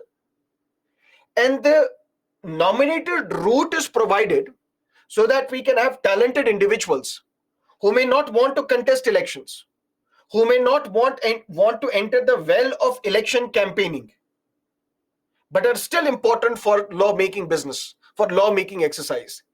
Rajya Sabha provides opportunity to such talented individuals to also become part of lawmaking exercise. And it is not that the president will have to nominate MPs only from these fields, art, literature, science, social service. Constitution only provides for an illustration that president can nominate 12 MPs from fields such as art, literature, science, social service. That doesn't mean president has to restrict itself only to this list. President can nominate anybody who has performed spectacularly well in any field in India, so that you can be part of lawmaking exercise and you can become the member of Rajya Sabha. Is nominating Ranjan Gogoi, who was the Chief Justice of India, to Rajya Sabha, is it violation of the separation of powers? No. Why? Because if Justice Ranjan Gogoi, as the Chief Justice of India, was nominated to Rajya Sabha, it would have been violation of separation of powers. Because a member of the judiciary cannot be elected cannot become part of the legislature as well. But now Justice Ranjan Gogoi's term is over. That means he is no longer the judge. He is no longer part of the judiciary. He is like a common man, but who has performed well in some areas. His contribution is to the judiciary. He has performed well in some areas. Now he is an ordinary citizen of India, and as an ordinary citizen of India, he was nominated to Rajya Sabha. So it is not a violation of separation of powers. But the remaining 233 are to be elected by states or union territories. How? 225 are elected by states, 8 are elected by union territories. But only 3 union territories participate. 1, Delhi. 2nd, Puducherry. 3rd, Jammu and Kashmir. 3 MPs from Delhi, 1 from Puducherry, 4 from Jammu and Kashmir. Which basically gives you a sense that MPs to Rajya Sabha are elected by members of legislative assemblies.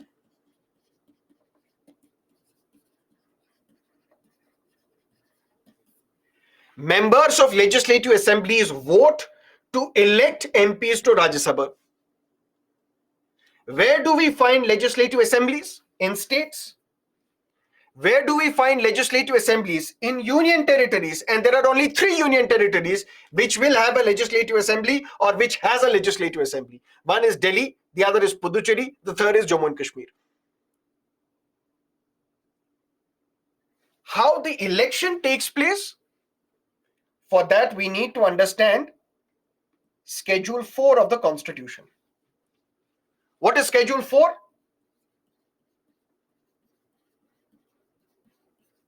Representation of states in Rajya Sabha. For example, from UP, we will have 31 MPs in Rajya Sabha. Where is it mentioned? Schedule 4. From Telangana, we will have 7 MPs in Rajya Sabha, mentioned in Schedule 4. From Jammu and Kashmir, we will have 4 MPs in Rajya Sabha, mentioned in Schedule 4. From Delhi, we will have 3 MPs in Rajya Sabha. One of them would be Raghav Chadha, who is no longer an Aam Aadmi. The other would be Harbhajan Singh. The other would be Sanjay Singh. These 3 MPs to Rajya Sabha will be from Delhi. Although Raghav Chadha and Harbhajan Singh, they were elected from Punjab, but they belong to the Aam Aadmi party. So states, what is going to be the representation of states in Rajya Sabha? That is mentioned in Schedule 4 of the Constitution. But how does the election take place? Election takes place through a system of proportional representation system, by means of single transferable vote, but this time through open ballot.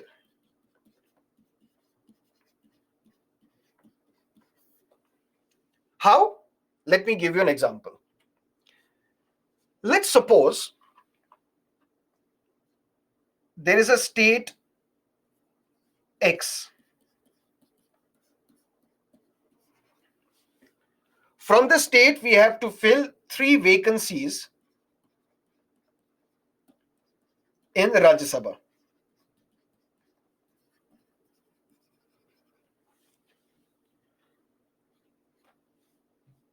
Who will vote to elect these MPs? The Legislative Assembly of that state.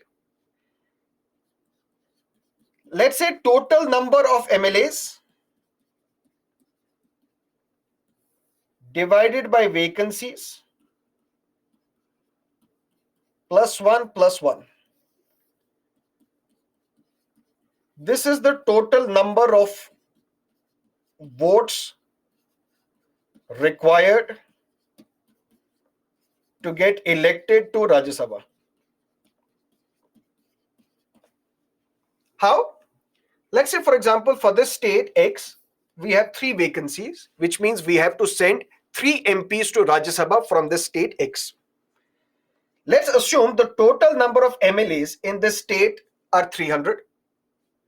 Total vacancy is 3 +1 +1, which means 300 divided by 4 means 75, +1 means 76.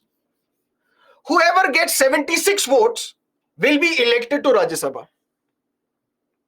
How does this election take place now?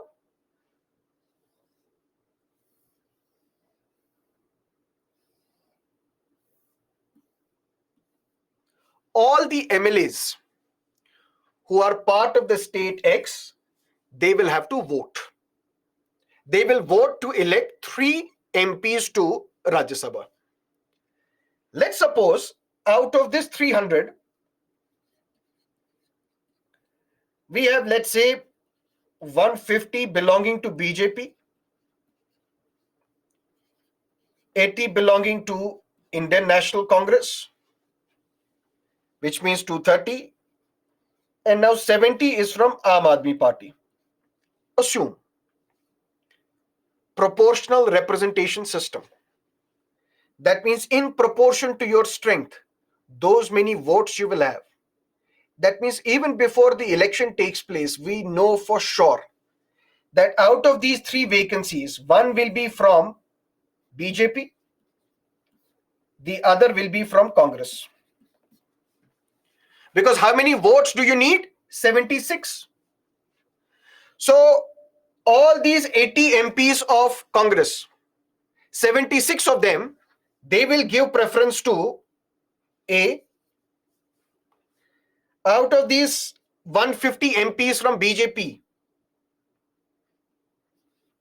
76 of them will vote for B. They have another candidate C, and the remaining will vote for this candidate C. What is the remaining number now? 74. And Aam Aadmi Party, now they have to decide whether they want to contest elections or not, or whether they want to support someone else or not. Aam Aadmi Party and Indian National Congress, they will come into picture. They will start an alliance. Indian National Congress will say we have 4 extra votes because 76 of our MLAs, they voted for A. We have 4 extra votes. Please ask 70 of your MLAs to also vote for our candidate number 2. So that total we can have 74 votes. In this case, what will happen? 74 votes will be given to this candidate, the second candidate of the Indian National Congress. What will happen to the second candidate belonging to the BJP? The second candidate also has 74 votes.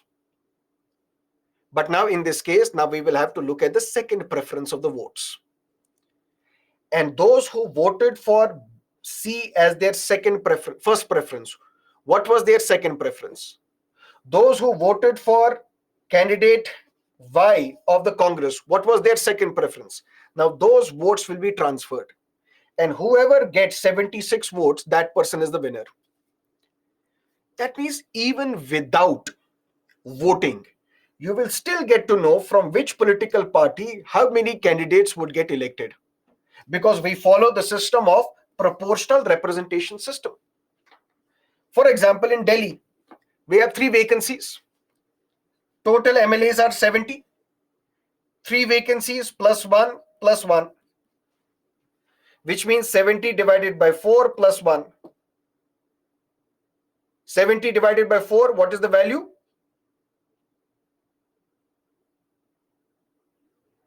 18, close to 18. So whoever gets 19 votes will be elected from Delhi. Now in Delhi Legislative Assembly, Aam Aadmi Party has 62 MLAs. So all the 3 MPs from Delhi in Rajya Sabha will be from Aam Aadmi Party, because Aam Aadmi Party will tell its MLAs that this is our candidate A, 19 MLAs should vote for him. This is our candidate B, 19 MLAs should vote for him. This is our candidate C, 19 MLAs should vote for this individual. That means they will have all the 3 MPs in the Rajya Sabha from their own political party, because we follow proportional representation system. But this time it is through open ballot. That means when these Aam Aadmi Party MLAs vote, they have to show the representative of the Aam Aadmi Party that, look, I am voting for our candidate. If I vote for some other candidate, I will be disqualified. That is what we call how election takes place to Rajya Sabha. It is if we have 233 MPs to Rajya Sabha to be elected, election takes place in the legislative assemblies. That means those states which have a legislative assembly and those union territories with legislative assembly, only their MPs will be there in Rajya Sabha. And that is why we call Rajya Sabha Council of States. It represents states with legislative assemblies in parliament. Why Rajya Sabha is called Council of States? Because it represents states in the parliament. States with legislative assembly and those union territories with legislative assembly, they participate to elect MPs to Rajya Sabha. And how MPs are elected to Rajya Sabha? Through proportional representation system, by means of single transferable vote, through open ballot. Open ballot in the sense you have to show it to your representative. I am voting for my candidate. I am not voting for someone else. I am not cross-voting. And for that, the formula is total number of MLAs divided by vacancies plus 1, This is the number of votes required. And whoever gets these many votes will be elected to Rajya Sabha. Clear? What are the qualifications?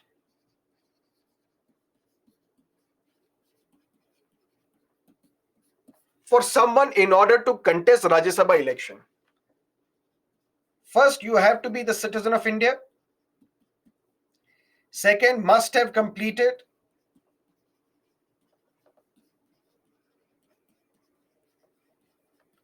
30 years of age.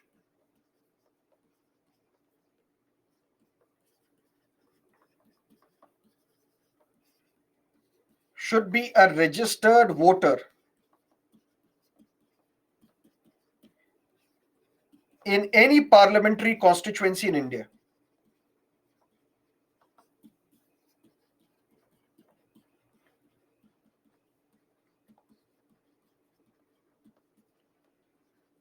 Should also not hold any office of profit. Who can contest election to Rajya Sabha? First, you have to be the citizen of India. You must have completed 30 years of age. Your name should be mentioned in the voter list in any parliamentary constituency of this country. That means even if your name is mentioned in the voter list of Telangana, you can get elected to Rajya Sabha from Andhra Pradesh. You can get elected to Rajya Sabha from Assam. You can get elected to Rajya Sabha from Chhattisgarh. And also, you should not be holding any office of profit. If time permits, we will discuss office of profit today. If not, then on Wednesday. Then we say Rajya Sabha has some special powers.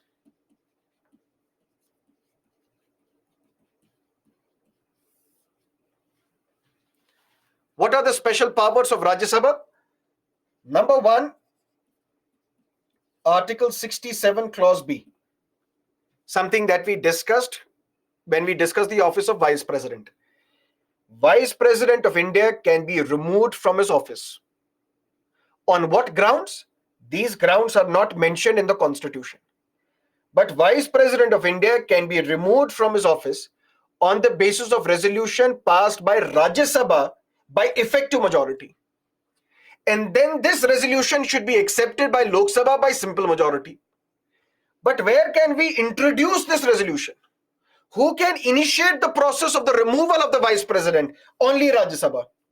That is why we say it is the special power of the Rajya Sabha. Because this resolution calling for the removal of the Vice President cannot be initiated in Lok Sabha. It can be initiated only in Rajya Sabha. That is the special power of Rajya Sabha.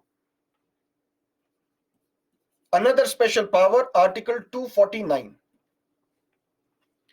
There is something known as Schedule 7, where the powers are distributed into union list, state list, concurrent list. Who has the power to make a law on union list? Parliament. Who has the power to make a law on concurrent list? Both Parliament as well as the state legislature. But who has the power to make a law on state list? State legislature. But there is a special power given to Rajya Sabha. Dear Rajya Sabha, if Rajya Sabha passes a resolution by 2/3 members present and voting,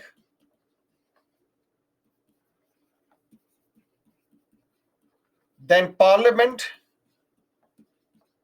can legislate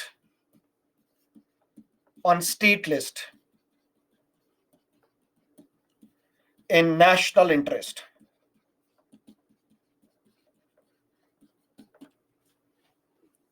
A special power is given to Rajya Sabha. We say Rajya Sabha represents states. Rajya Sabha protects the interest of the states. But what if it is in the interest of nation for Parliament to pass a law on state list? For that, Rajya Sabha has to pass a resolution. Under Article 249, if Rajya Sabha passes a resolution by 2/3 of the members present and voting, then Parliament becomes empowered. That dear Parliament, you can make a law on state list. The validity of this law will be 1 year.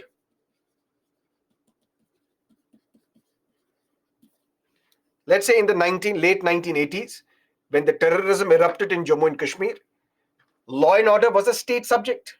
Law and order is under the state list. That means under the state legislature has the power to make a law on law and order. But what if it is in national interest for parliament to make a law on law and order? For that, you have to take the permission of the Rajya Sabha. Rajya Sabha, if it approves by 2/3 members present and voting, that yes, parliament should make a law on state list because we are there to protect the interests of the states, then parliament can make a law on state list, but the validity will be for 1 year.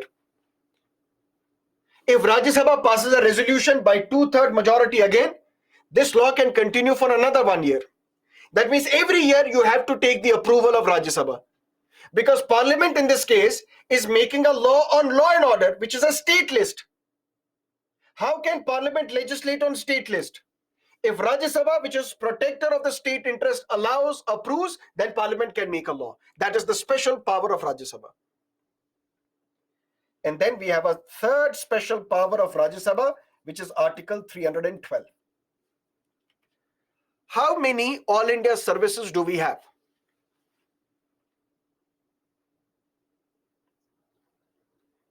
Can Rajya Sabha pass a resolution to shift some subject from concurrent list, union list to state list? No.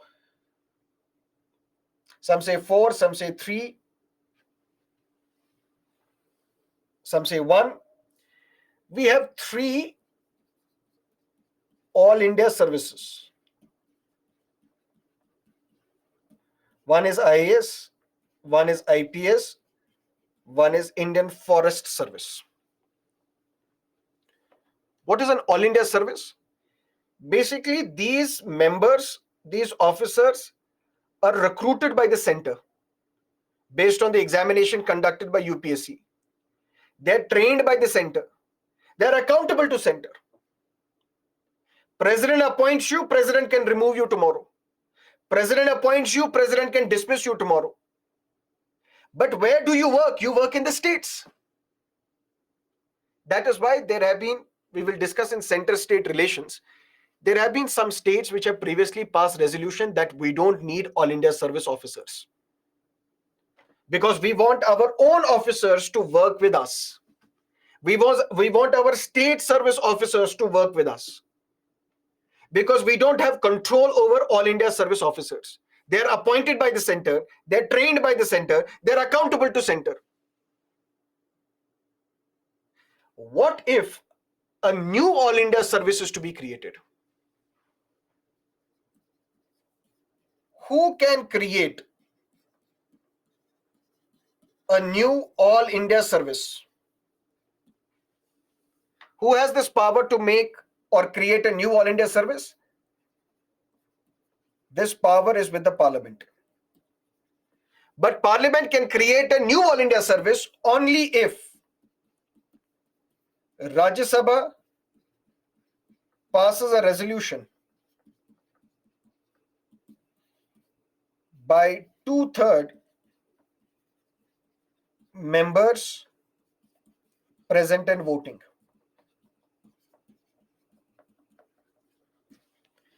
If Rajya Sabha passes a resolution by 2/3 of the members present and voting under Article 312 of the Constitution, then only Parliament can create a new All India service. Otherwise, Parliament cannot. Because these All India service officers, they basically work in the states, but they are accountable to the center. They're recruited by the center. They're trained by the center. That is why we say Rajya Sabha is the Council of States. It protects the interest of the states. If there is no need for Parliament to make a law on state list, because it will violate the powers of the state, if there is no need to have a new All India service, because it will encroach upon the powers of the state, then Rajya Sabha will not allow. That is why we say Rajya Sabha is the protector of the interests of the states. So Indian Parliament consists of President, Rajya Sabha, Lok Sabha. President we have discussed, although briefly. Now we are discussing Rajya Sabha. Then we will discuss Lok Sabha. Then we will discuss all the three together. We say Rajya Sabha has 250 as the maximum strength. But existing strength is 245. Out of 245, 233 are to be elected, 12 are to be nominated, 12 nominated by the president, It's mandatory for the president, on the advice of the prime minister, to nominate 12 MPs to Rajya Sabha from the fields of art, literature, science, social service. But this is not an exhaustive list. That means you can go beyond this list and nominate MPs to Rajya Sabha from any other field. But 233 are to be elected by legislative assemblies. That means MLAs of states and MLAs of union territories, they vote to elect MPs to Rajya Sabha. Clear? But who is qualified to contest this Rajya Sabha election? If you are a citizen of India, if you have completed 30 years of age, if you are a registered voter in any parliamentary constituency, and if you are not holding any office of profit. And once you are elected, then we say Rajya Sabha has got 3 special powers. What are these 3 special powers? The resolution calling for the removal of vice president can be initiated only in Rajya Sabha. Although later it requires approval by Lok Sabha as well, but can be initiated only in Rajya Sabha. Special power is under Article 249. Parliament can make a law on state list and national interest only if Rajya Sabha accepts it. Only if Rajya Sabha passes a resolution by 2/3 majority.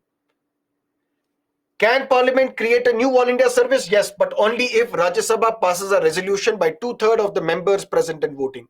So Article 249, Article 312, Article 67 Clause B, these are the special exclusive powers available with Rajya Sabha. These powers are not available with Lok Sabha.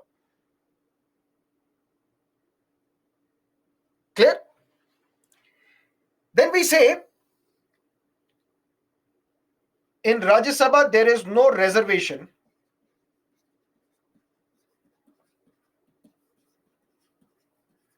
for SCs and STs. In Lok Sabha, in legislative assemblies, there is reservation for SCs and STs. But in Rajya Sabha, there is no reservation. Voting takes place through open ballot. We say Rajya Sabha is the permanent house of parliament. When we say permanent house, that means not subject to dissolution.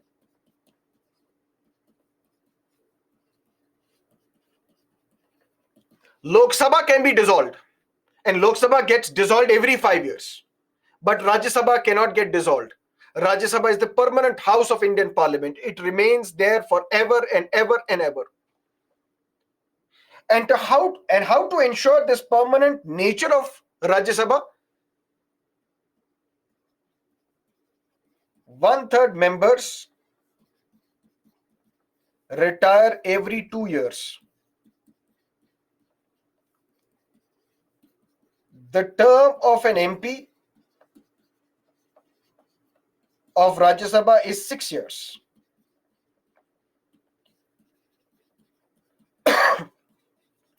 Mentioned in Representation of the People Act. This is something which is not mentioned in the Constitution. Constitution does not say that the term of the Rajya Sabha MP is 6 years.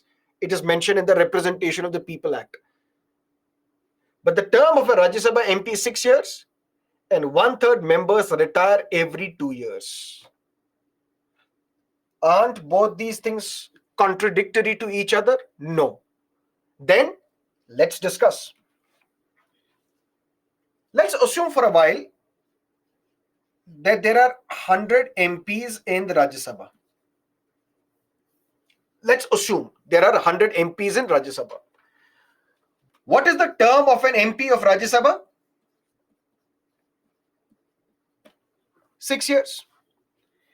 That means if these 100 MPs were elected on 1st January 2020, then on 31st December 2025, their term is over. Because the term is 6 years. Which ultimately means on 31st December 2026, Rajya Sabha would be vacant. There will be nobody in Rajya Sabha. Rajya Sabha would be dissolved. Then fresh election is to be conducted to elect these 100 MPs, just like we do it in Lok Sabha. So in Lok Sabha, if there are 543 MPs, who get elected by the people, once their 5-year term is over, Lok Sabha gets dissolved. Then we have a new Lok Sabha which has newly elected MPs. But Rajya Sabha is the permanent house of Indian Parliament. Rajya Sabha should never be dissolved. Rajya Sabha is not subject to dissolution. It is the permanent house of Indian Parliament. How to ensure the permanent nature of Rajya Sabha? For that, in 1951, when the Rajya Sabha was set up for the first time, we decided to do something. And what did we say? Out of these 100 MPs, after 2 years, 33 MPs will retire. They will resign. Why? 100 is the strength of Rajya Sabha. All these 100 people will have 6-year term. But how do we ensure permanent house, permanent nature of Indian Parliament? We select 33 MPs. We tell them resign after 2 years. Resign after 2 years. But how do we select them? Through draw of lots. We take 100 MPs, their chits, and we pick 33 chits. These names, 33 names which appear, we tell them you resign. Resign after 2 years. So that once you resign after 2 years, this is 1, 2, 3, 4, 5, 6. 6 year is the term of the Rajya Sabha MP. If these 33 MPs are made to resign after 2 years through draw of lots, we will tell them you contest election again. Contest election again. Now your term will be for 6 years. But so that these 33 seats, these 1/3 seats, their term is now 6 years. That means their election would be at a different date as compared to others. 4 years are over. We ask these 33 MPs, you also retire, resign, so that once these 33 seats are to be filled, now your term is 6 years. And these 33 MPs, in any case, they remained there for 6 full years. Now, once their term is over, there will be election. So this is confusing. No, this is not. This is very easy. Easy in the sense, if there are 100 MPs in the Rajya Sabha, we have to ensure the permanent nature of Rajya Sabha so that it is never empty, it's never vacant. It is the permanent house of Indian Parliament. What do? All these 100 MPs, they will come from some states. They will come from some union territories with legislative assemblies. We ask these 33 MPs, let's say in 1952, we ask these 33 MPs to resign. You will contest elections again, but once you are elected, in 1952, we have got these 100 MPs. 2 years later, in 1954, we asked 33 MPs to retire, which means election will take place to fill these 33 vacancies. And now their term is till 1960, 6 years. In 1956, we asked 33 MPs again to retire. You can contest election again. But once you contest election again, now your term is till 1962. And those who got elected in 1952, their term was till 1958. That means these 33 MPs also, their term is till 1958. That means now when this election will be conducted again, their term will be till 1964. Which means there are 1/3 seats right now where election takes place every 2 years.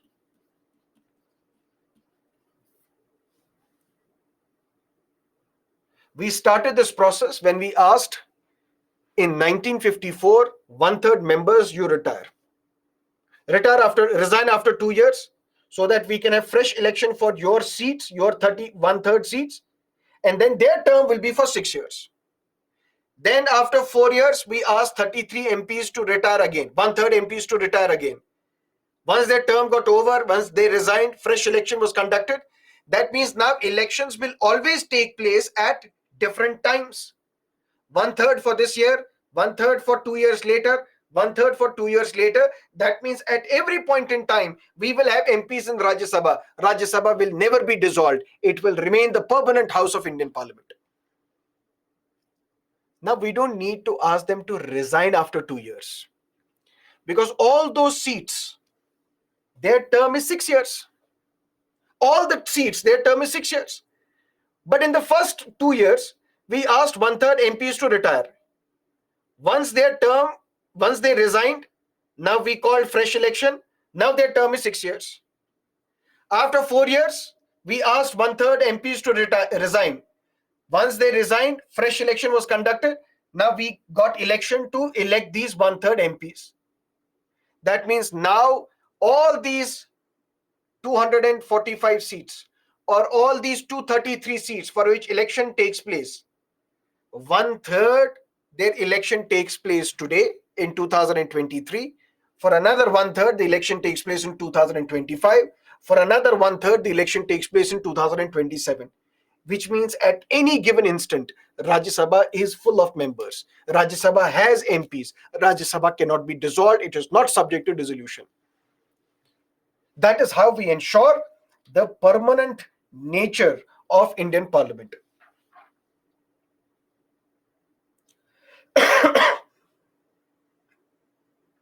Sir, but you told that J&K yet don't have a legislative assembly while discussing presidential election, but now you included J&K in Rajya Sabha elections.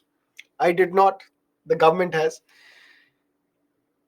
In 2019, on 6th of August 2019, when Jammu and Kashmir reorganization bill was passed, at that time there were 4 MPs from Jammu and Kashmir in Rajya Sabha.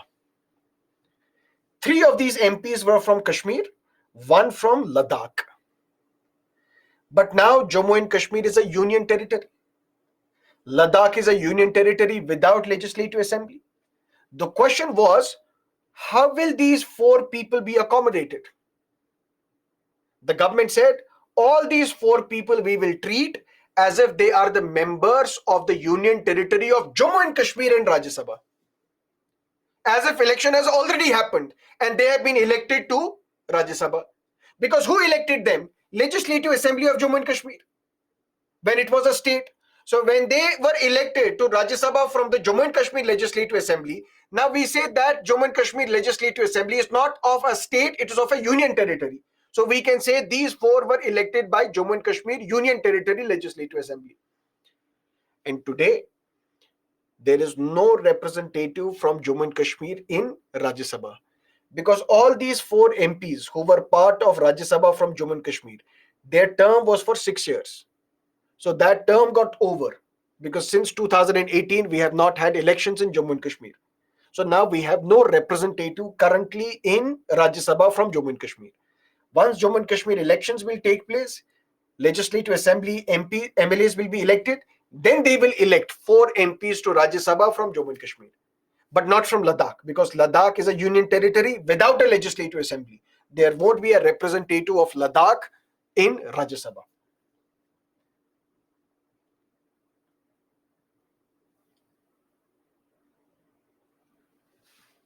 So this year,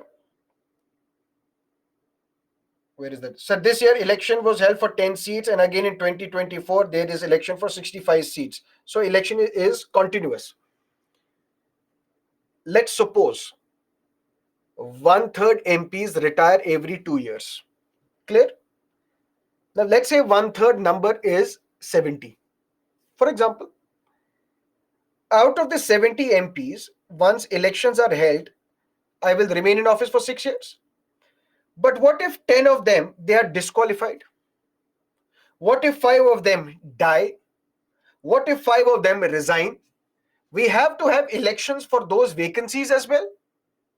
That is why 10 seats were, election took place. It was a by-election, basically to fill the vacancy, because there was a vacancy because of death, resignation, or disqualification.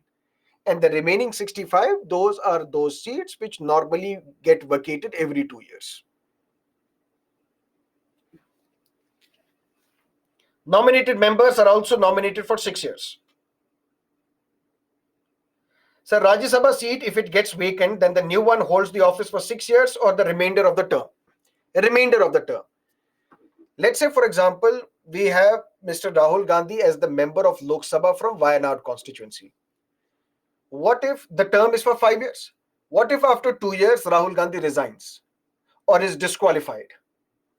Then fresh election will happen in Wayanad constituency. Now, if I am now elected to Lok Sabha from Wayanad, will I remain in office for the entire 5 years or for the remainder of the term, which is 3 years? I will remain in office for the remainder of the term, which is 3 years. Same goes with Rajya Sabha MP as well. If this Rajya Sabha MP had a term of 6 years, after 2 years, he was disqualified or he resigned or he died. Now, when fresh election will be conducted for this seat, you will remain in office only for the remainder, which is for 4 years, not for the entire 6 years.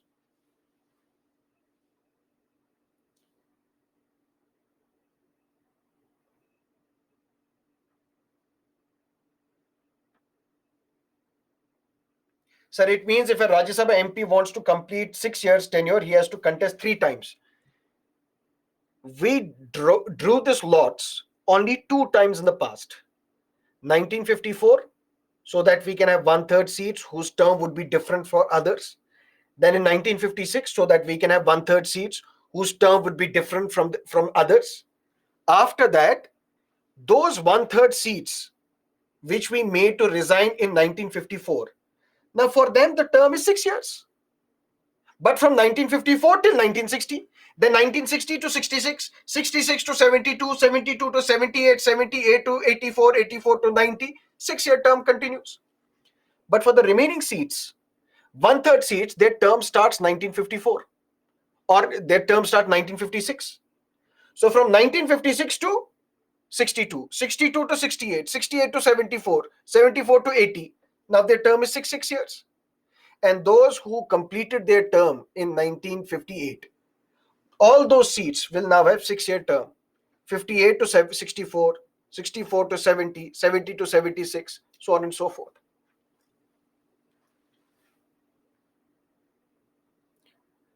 Sir, is there a person who is continuously elected to Rajya Sabha? Dr. Manmohan Singh, continuously elected to Rajya Sabha.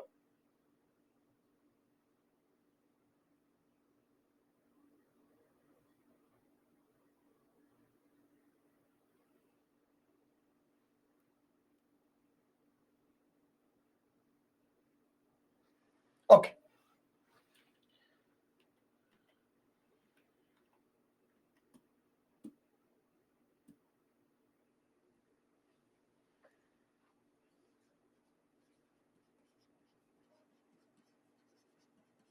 What is the significance of Rajya Sabha? Number one, we say it allows talented individuals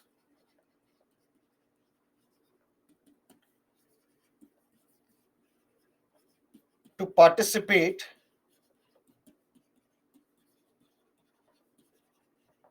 in law-making exercise.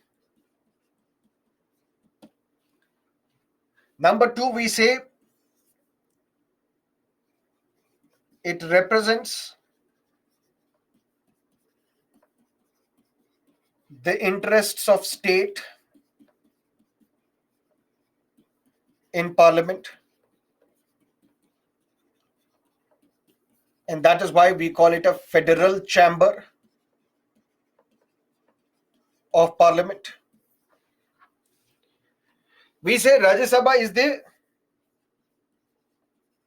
second chamber of parliament and not secondary chamber.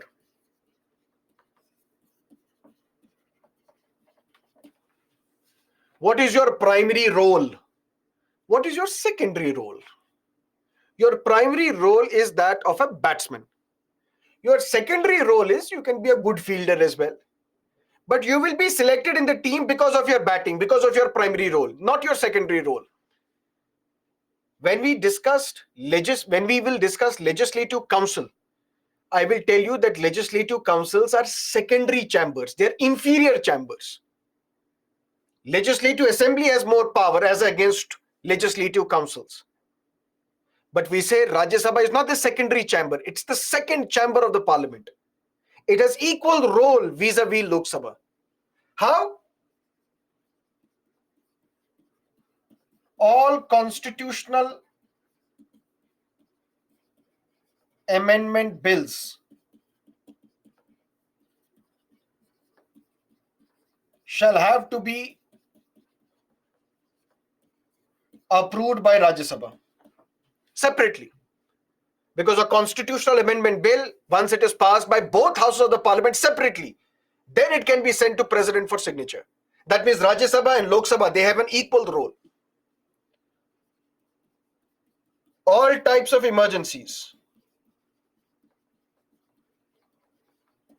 whether it is national emergency under Article 352, President's rule under Article 356, financial emergency under Article 360,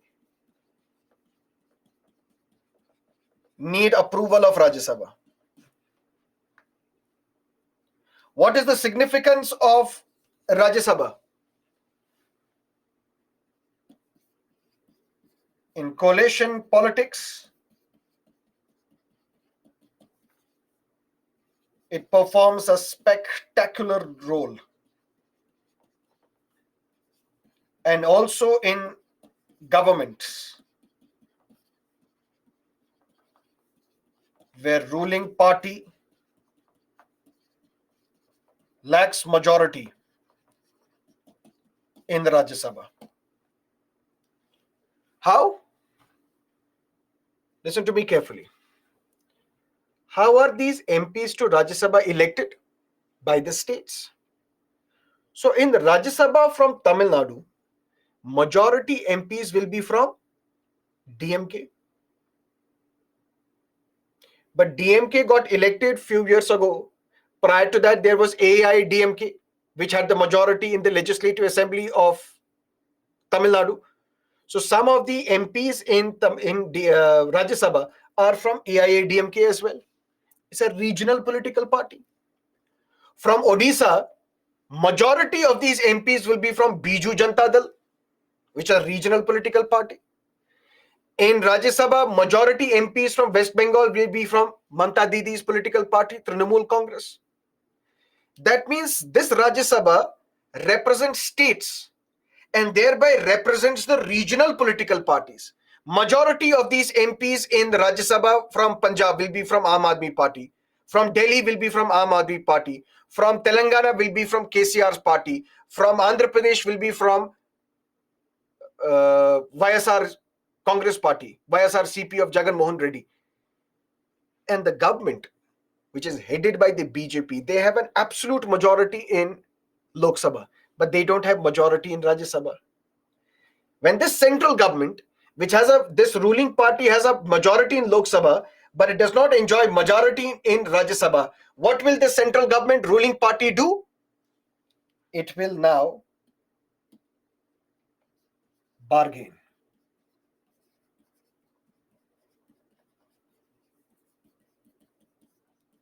And that is what we call bargaining federalism, where the ruling party at the center bargains with the regional parties to elicit support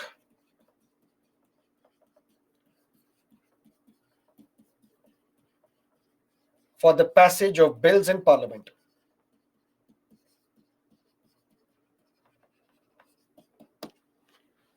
A bill has to be passed by both houses of the Indian Parliament, without which it cannot be sent to the President for signature. On Delhi, there was a bill passed to nullify the judgment of the Supreme Court. All the political parties of the opposition, they decided to come together and block this bill. We will not let this bill pass. BJP was also not having majority in Rajya Sabha. BJP asked some of these regional parties, support us.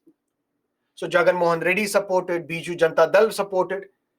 So this is where the ruling party bargains with regional political parties. We have important bills to pass. We have a budget to pass. We have some important matters to pass in the parliament. We need your support. And the regional political parties will start bargaining. We will support you, but we need an All India Institute of Medical Science in our state. We will support you, but we need an IIM and an IIT in the state. We will support you, but we need assistance for our farmers. We will support you, but we need assistance in these social sector schemes. Any provision, any condition, when the center and the states, they bargain with each other, it strengthens federalism. And Rajya Sabha is responsible for that because Rajya Sabha represents the interest of the states. And since Rajya Sabha elections are conducted in such a manner that those parties which are in power in the states, they will have more representatives in Rajya Sabha. And these regional political parties, they have a lot of members in Rajya Sabha. They bargain with the ruling party at the center for their own state's interests. It strengthens federalism. That's the beauty of Rajya Sabha. But there are others who say Rajya Sabha is inferior. Why? Because there is something known as joint sitting of the two houses.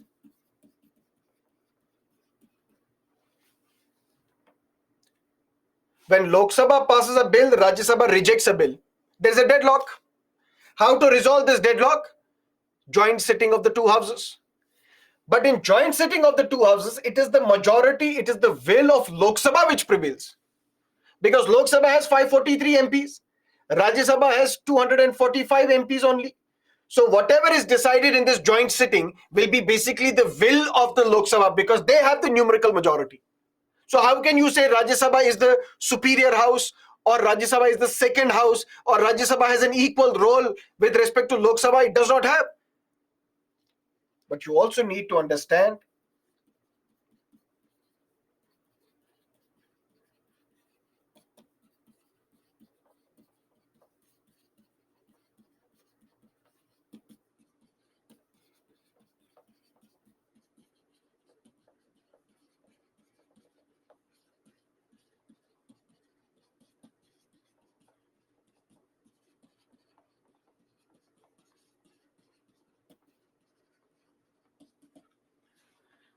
there have been only 3 instances since the commencement of the constitutional government in India, since the establishment of Rajya Sabha in India in 1952. Only 3 instances where we had a joint sitting of the two houses.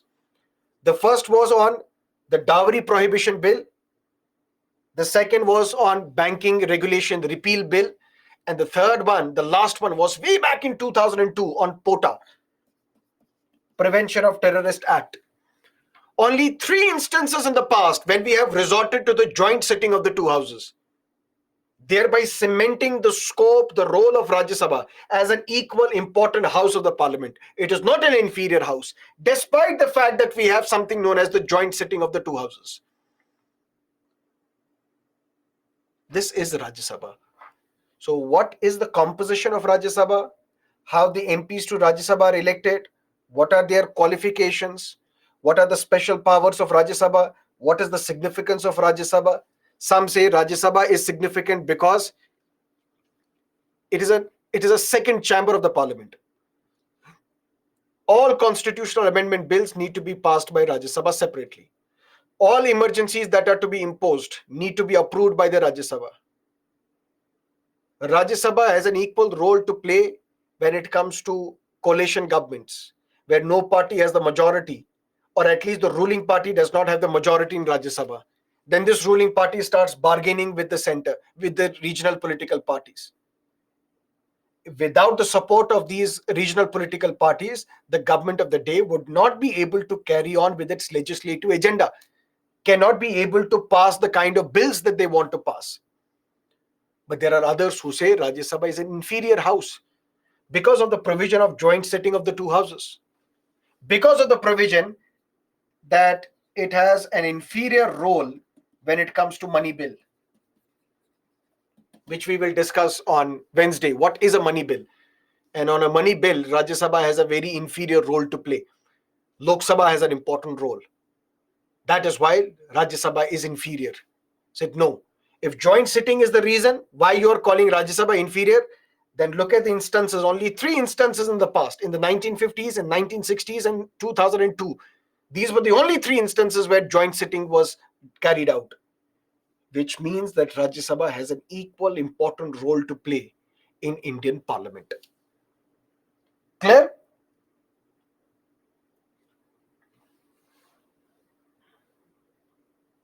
Done. Now let's look at Lok Sabha. We say Lok Sabha used to have maximum strength of 552,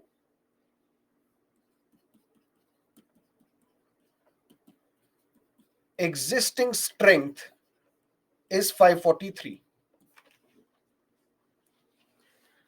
Out of this 552, 2 were nominated by President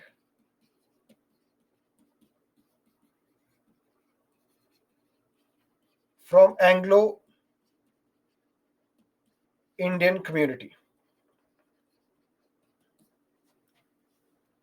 But the Constitution said, if the President is satisfied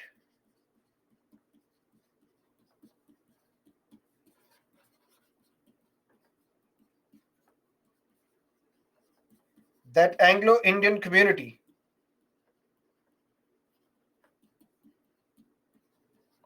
is not adequately represented in Lok Sabha. We discussed in Rajya Sabha there is no reservation for SCs and STs. But in Lok Sabha, there is reservation for SCs and STs. This reservation was meant for 10 years from the commencement of the Constitution. This is where many people have doubts. They assume that reservation in jobs, reservation in educational institutions for SCs and STs, that was meant to be for 10 years. No, there was no limit there. But this political reservation, where there should be reservation for SCs and STs in Lok Sabha, in legislative assemblies, this political reservation was to continue for 10 years. But every 10 years, we keep on extending this political reservation by 10 more years. There was reservation provided for Anglo-Indians also for 10 years. Who are these Anglo-Indians? These are people with British ancestry. After the independence, they decided to stay in India. They did not leave. They did not go back to Britain. So they remained Indians. They are now part of Anglo-Indian community. Constitution said if the President is satisfied that it is this Anglo-Indian community which is not sufficiently adequately represented in Lok Sabha, then the President may nominate 2 members from Anglo-Indian community to Lok Sabha. Which means it was not mandatory for the President to nominate these 2 MPs to Lok Sabha. It is mandatory for the President to nominate 12 MPs to Rajya Sabha from the fields of art, literature, science, social service. But it was not mandatory for the President to nominate 2 MPs from Anglo-Indian community to Lok Sabha. Why? Because Constitution said if the President is satisfied that Anglo-Indian community is not adequately represented in the administration, adequately represented in the Lok Sabha, then the President could have nominated 2 Anglo-Indians to Lok Sabha. But be that as it may, Anglo-Indian reservation for SCs and STs, that used to continue for 10 years, but kept on getting extended. Then came 2020, where this reservation was to end. The government decided, let's have an amendment to the Constitution. 104th Constitutional Amendment Act was passed by the Parliament. And this 104th Constitutional Amendment Act, it provided extension to reservation for SCs and STs. That means for SCs and STs, the reservation in Lok Sabha and legislative assemblies will continue. But reservation for Anglo-Indians was dropped. That means now there is no reservation for Anglo-Indians, neither in Lok Sabha nor in the state legislative assemblies. What about the remaining 543 elections take place? Elections, entire country is divided into 543 constituencies.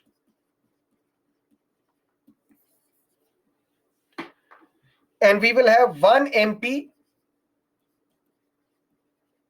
from a constituency. And this election takes place through system known as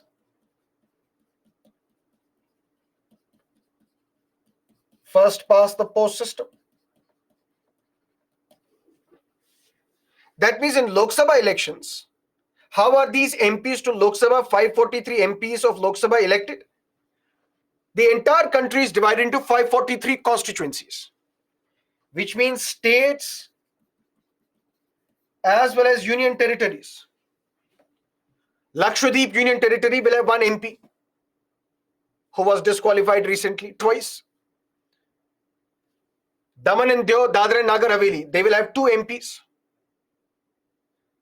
Andaman and Nicobar will have one MP. Ladakh would have one MP. Delhi as a union territory will have 7 MPs. But Uttar Pradesh as a state will have 80 MPs. Bihar as a state will have 42 MPs or 40 MPs. Maharashtra will have 42 MPs. Karnataka would have 26 MPs. Madhya Pradesh would have 29 MPs. Rajasthan would have 25 MPs. So all these states and union territories are divided into 543 constituencies. And we will have one person elected per constituency through a system of first past the post system. That means you don't have to get majority. You just have to win by getting the highest number of votes. That is how these 543 MPs are elected to Lok Sabha. And their term is 5 years. But even before 5 years, you can resign or you can be disqualified, or the Lok Sabha itself can be dissolved, which we will discuss day after tomorrow. But what is the qualification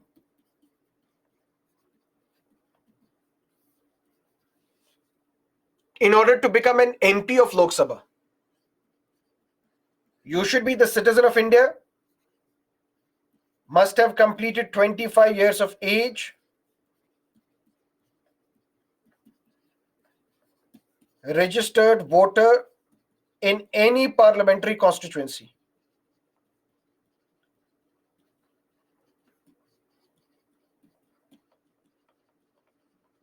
For example, Mr. Modi is a registered voter in Gujarat, but represents Varanasi from Uttar Pradesh in Lok Sabha.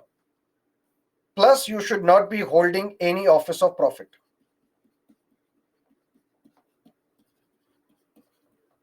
You should not be holder of any office of profit. These are the qualifications. Now let's look at Lok Sabha and Rajya Sabha together. Because even if you are qualified, you should not come under disqualification.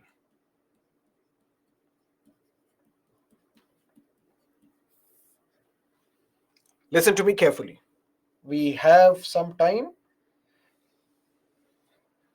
No, we don't. So we will leave it here. I'll take your questions, whatever questions you have. And I'll take your questions for the next 6 minutes. Then we will meet day after tomorrow. Happy Vijayadashami, all of you. Tomorrow there is a holiday for you. We will meet on Wednesday. We'll discuss the disqualifications and then the entire chapter of Union Legislature. It will take a few days, but we will cover it completely. Whatever questions you have, tell me.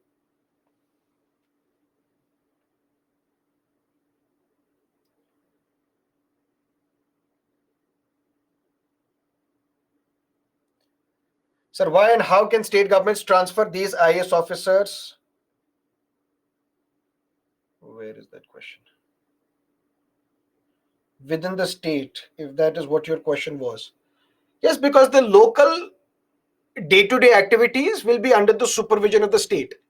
So the state can maximum transfer you or suspend you, but state cannot dismiss you from the service, remove you from the service.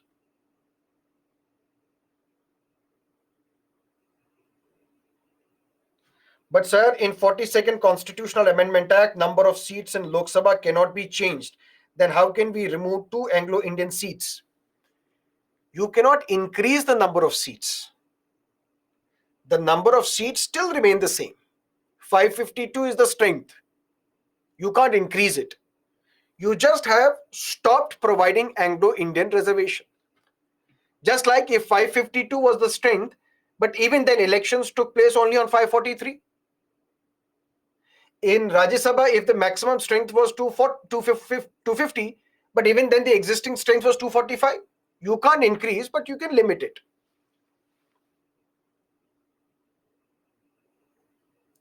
Sir, 543 was including Anglo-Indian MPs or excluding them? 543 is excluding them. So previously it used to be 545. 543 election, 2 nominated. Anglo-Indians exist, but they don't have reservation in Lok Sabha. Why? Because the government said they are hardly 1,000 in number. And for 1,000 people, we should not provide 2 reservations, 2 seats as reserved in Lok Sabha.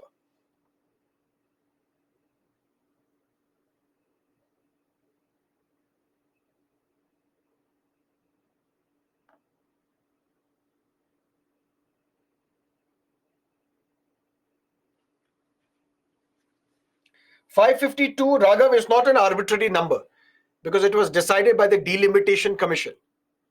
Once the census exercise is carried out, then delimitation takes place where we increase the number of seats based upon the population. So it is not an arbitrary number. And why Rajya Sabha is a permanent house? Because we need one house to be permanent. Because we need one house to get the kind of business transacted in the parliament. And we will discuss that on Wednesday. Why Rajya Sabha should remain permanent.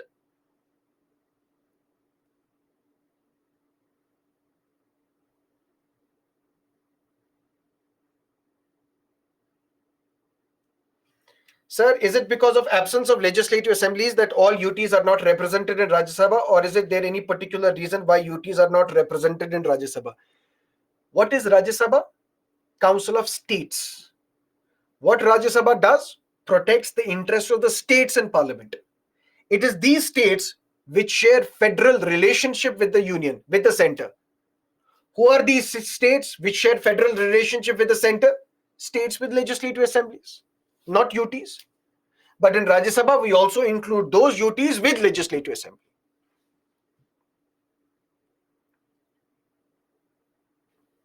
Ambarapu, what's your question, please? Whenever you say answer my question, please tell me what is your question. Please reply my question. The current strength is 543. Can CGI becomes AGI? No. Can a retired CGI becomes AGI? Yes.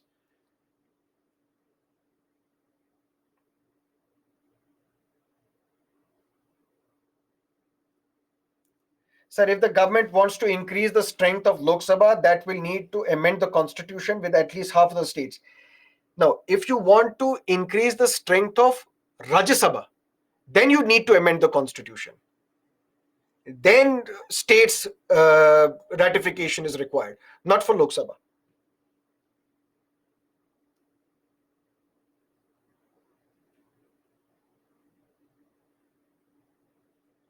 Sir, if there is a case on Union of India, BJP is the party now, then later if Congress comes to power, will the case continue on Congress as well? The case is not on the BJP or the Congress. The case is on the union government. Maybe the position of the union government on this case will change. Let's say if the case was filed against the union government, asking the union government, please tell us why should you not legalize same-sex marriages? BJP's position was that we will not allow it. If tomorrow BJP changes and Congress comes to power, Congress may give a stand before the Supreme Court saying we allow, we want, we appreciate same-sex marriages. Court will accordingly give a different verdict because the government has allowed it.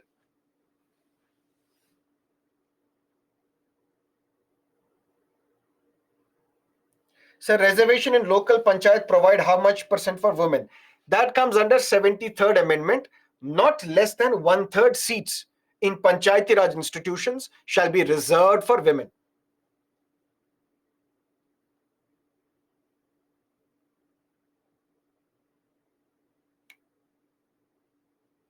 Sir, out of 552, we have 543 seats. What about the remaining seats are not filled? No. Sir, what is walkout? I have to teach you from 6 to 9:30. At 7 o'clock, I gave you certain questions, an assignment. Nobody could complete. I will walk out. I'll say I will not continue with the class. I'm walking out. Same goes in parliament. There are MPs belonging to different political parties. Opposition MPs, they're asking the speaker, please give us the permission. We want to speak on important matter. Speaker is not giving them permission. Or whenever the speaker gives the permission, I get to speak. The members of the ruling party, they shout at me. They don't let me complete my sentences. I will get up and I'll say, come, all the political parties, let's walk out. Let's leave the parliament. Ambarapu, please, what's your question? You're saying, sir, please answer my question. Where is the question? In your bracket, mention what is the question.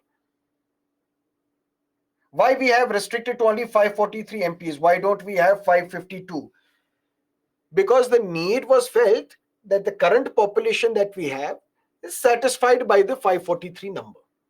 That is why we will have 543 elected. Clear? What is the procedure for shifting a subject from concurrent list or union list to state list? For that, you have to amend the constitution, get a constitutional amendment bill passed by special majority, and get it ratified by at least half of the state legislatures.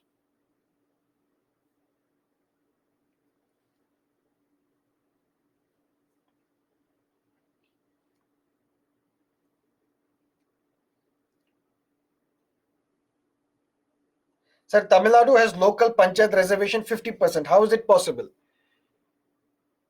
Reservation for women should be not less than 1/3 of the seats. Not less than 1/3. It can be more than that as well. And not just in Tamil Nadu, in Bihar, in Odisha, in Chhattisgarh, reservation for women in panchayat is 50%. It should not be less than 1/3. It can be more than that.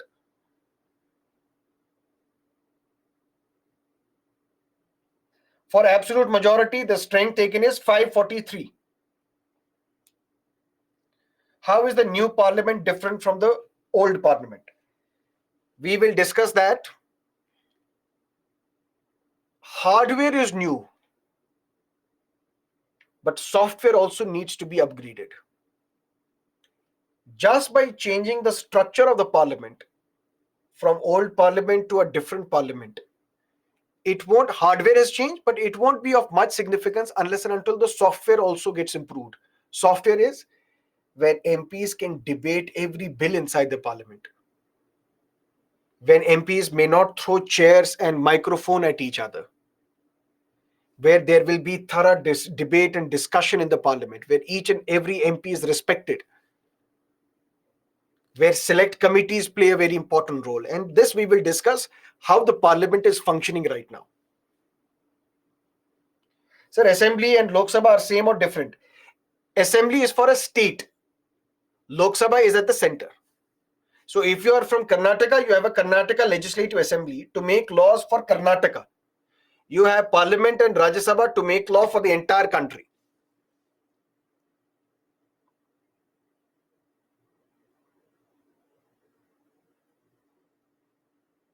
What if the cabinet member retires before dissolution of Lok Sabha? What will happen to the post of that member? Cabinet minister retires before dissolution of Lok Sabha. Retires in the sense, you can't retire, you can resign. Retire means there is no retirement age in politics.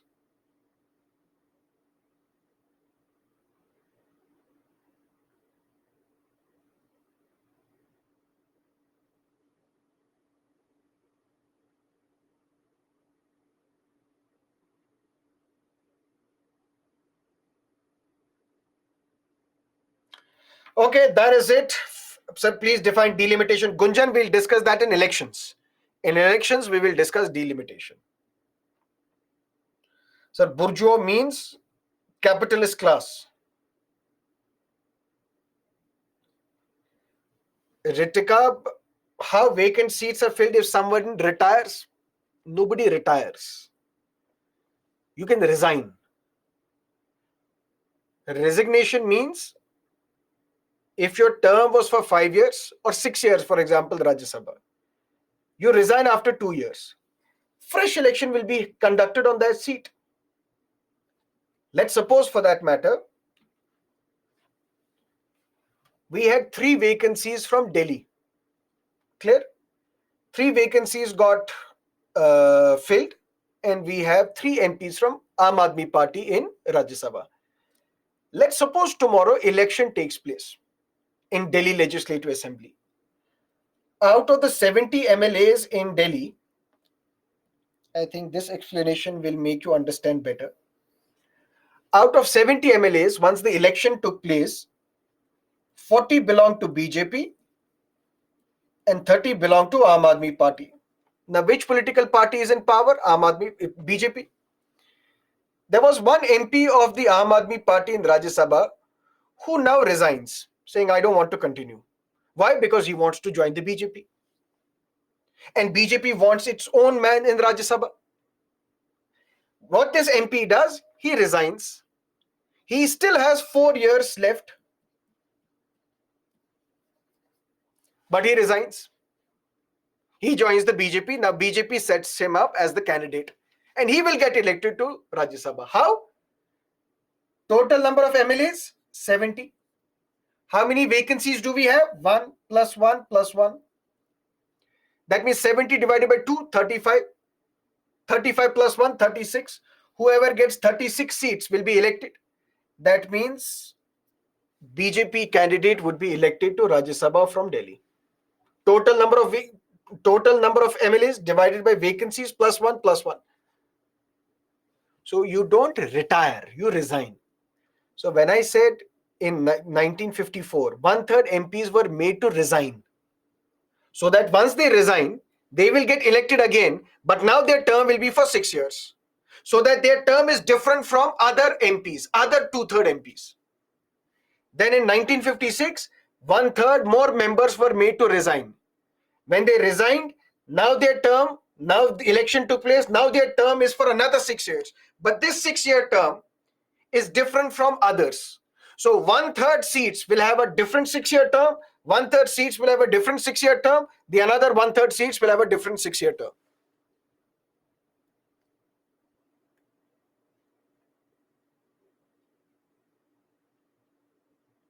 Sir, I have a doubt, few days back are not resolved. What is the difference between Article 12 and 36? If both are same, why do we need both articles mentioned in the Constitution?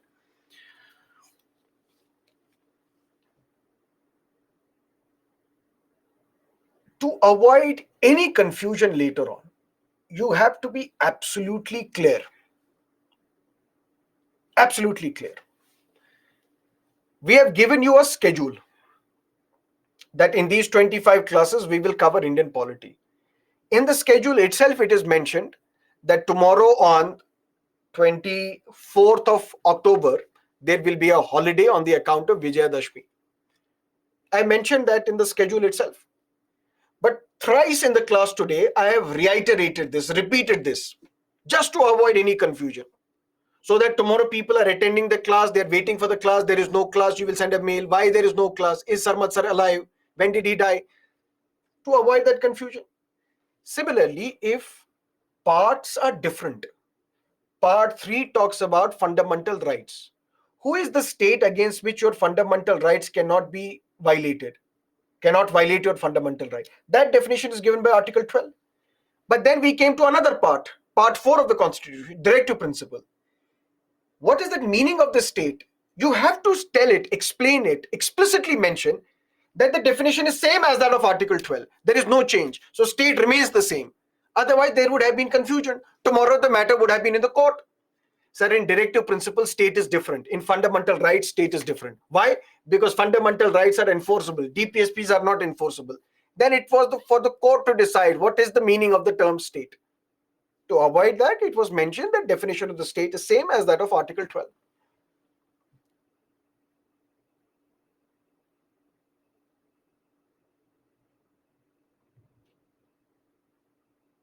This is the first term of Dr. S. J. Shankar in Rajya Sabha. How will election be conducted for Rajya Sabha in the states? In the Legislative Assembly, MLAs will come, they will mark their ballot paper in the ballot box, and then it will be counted.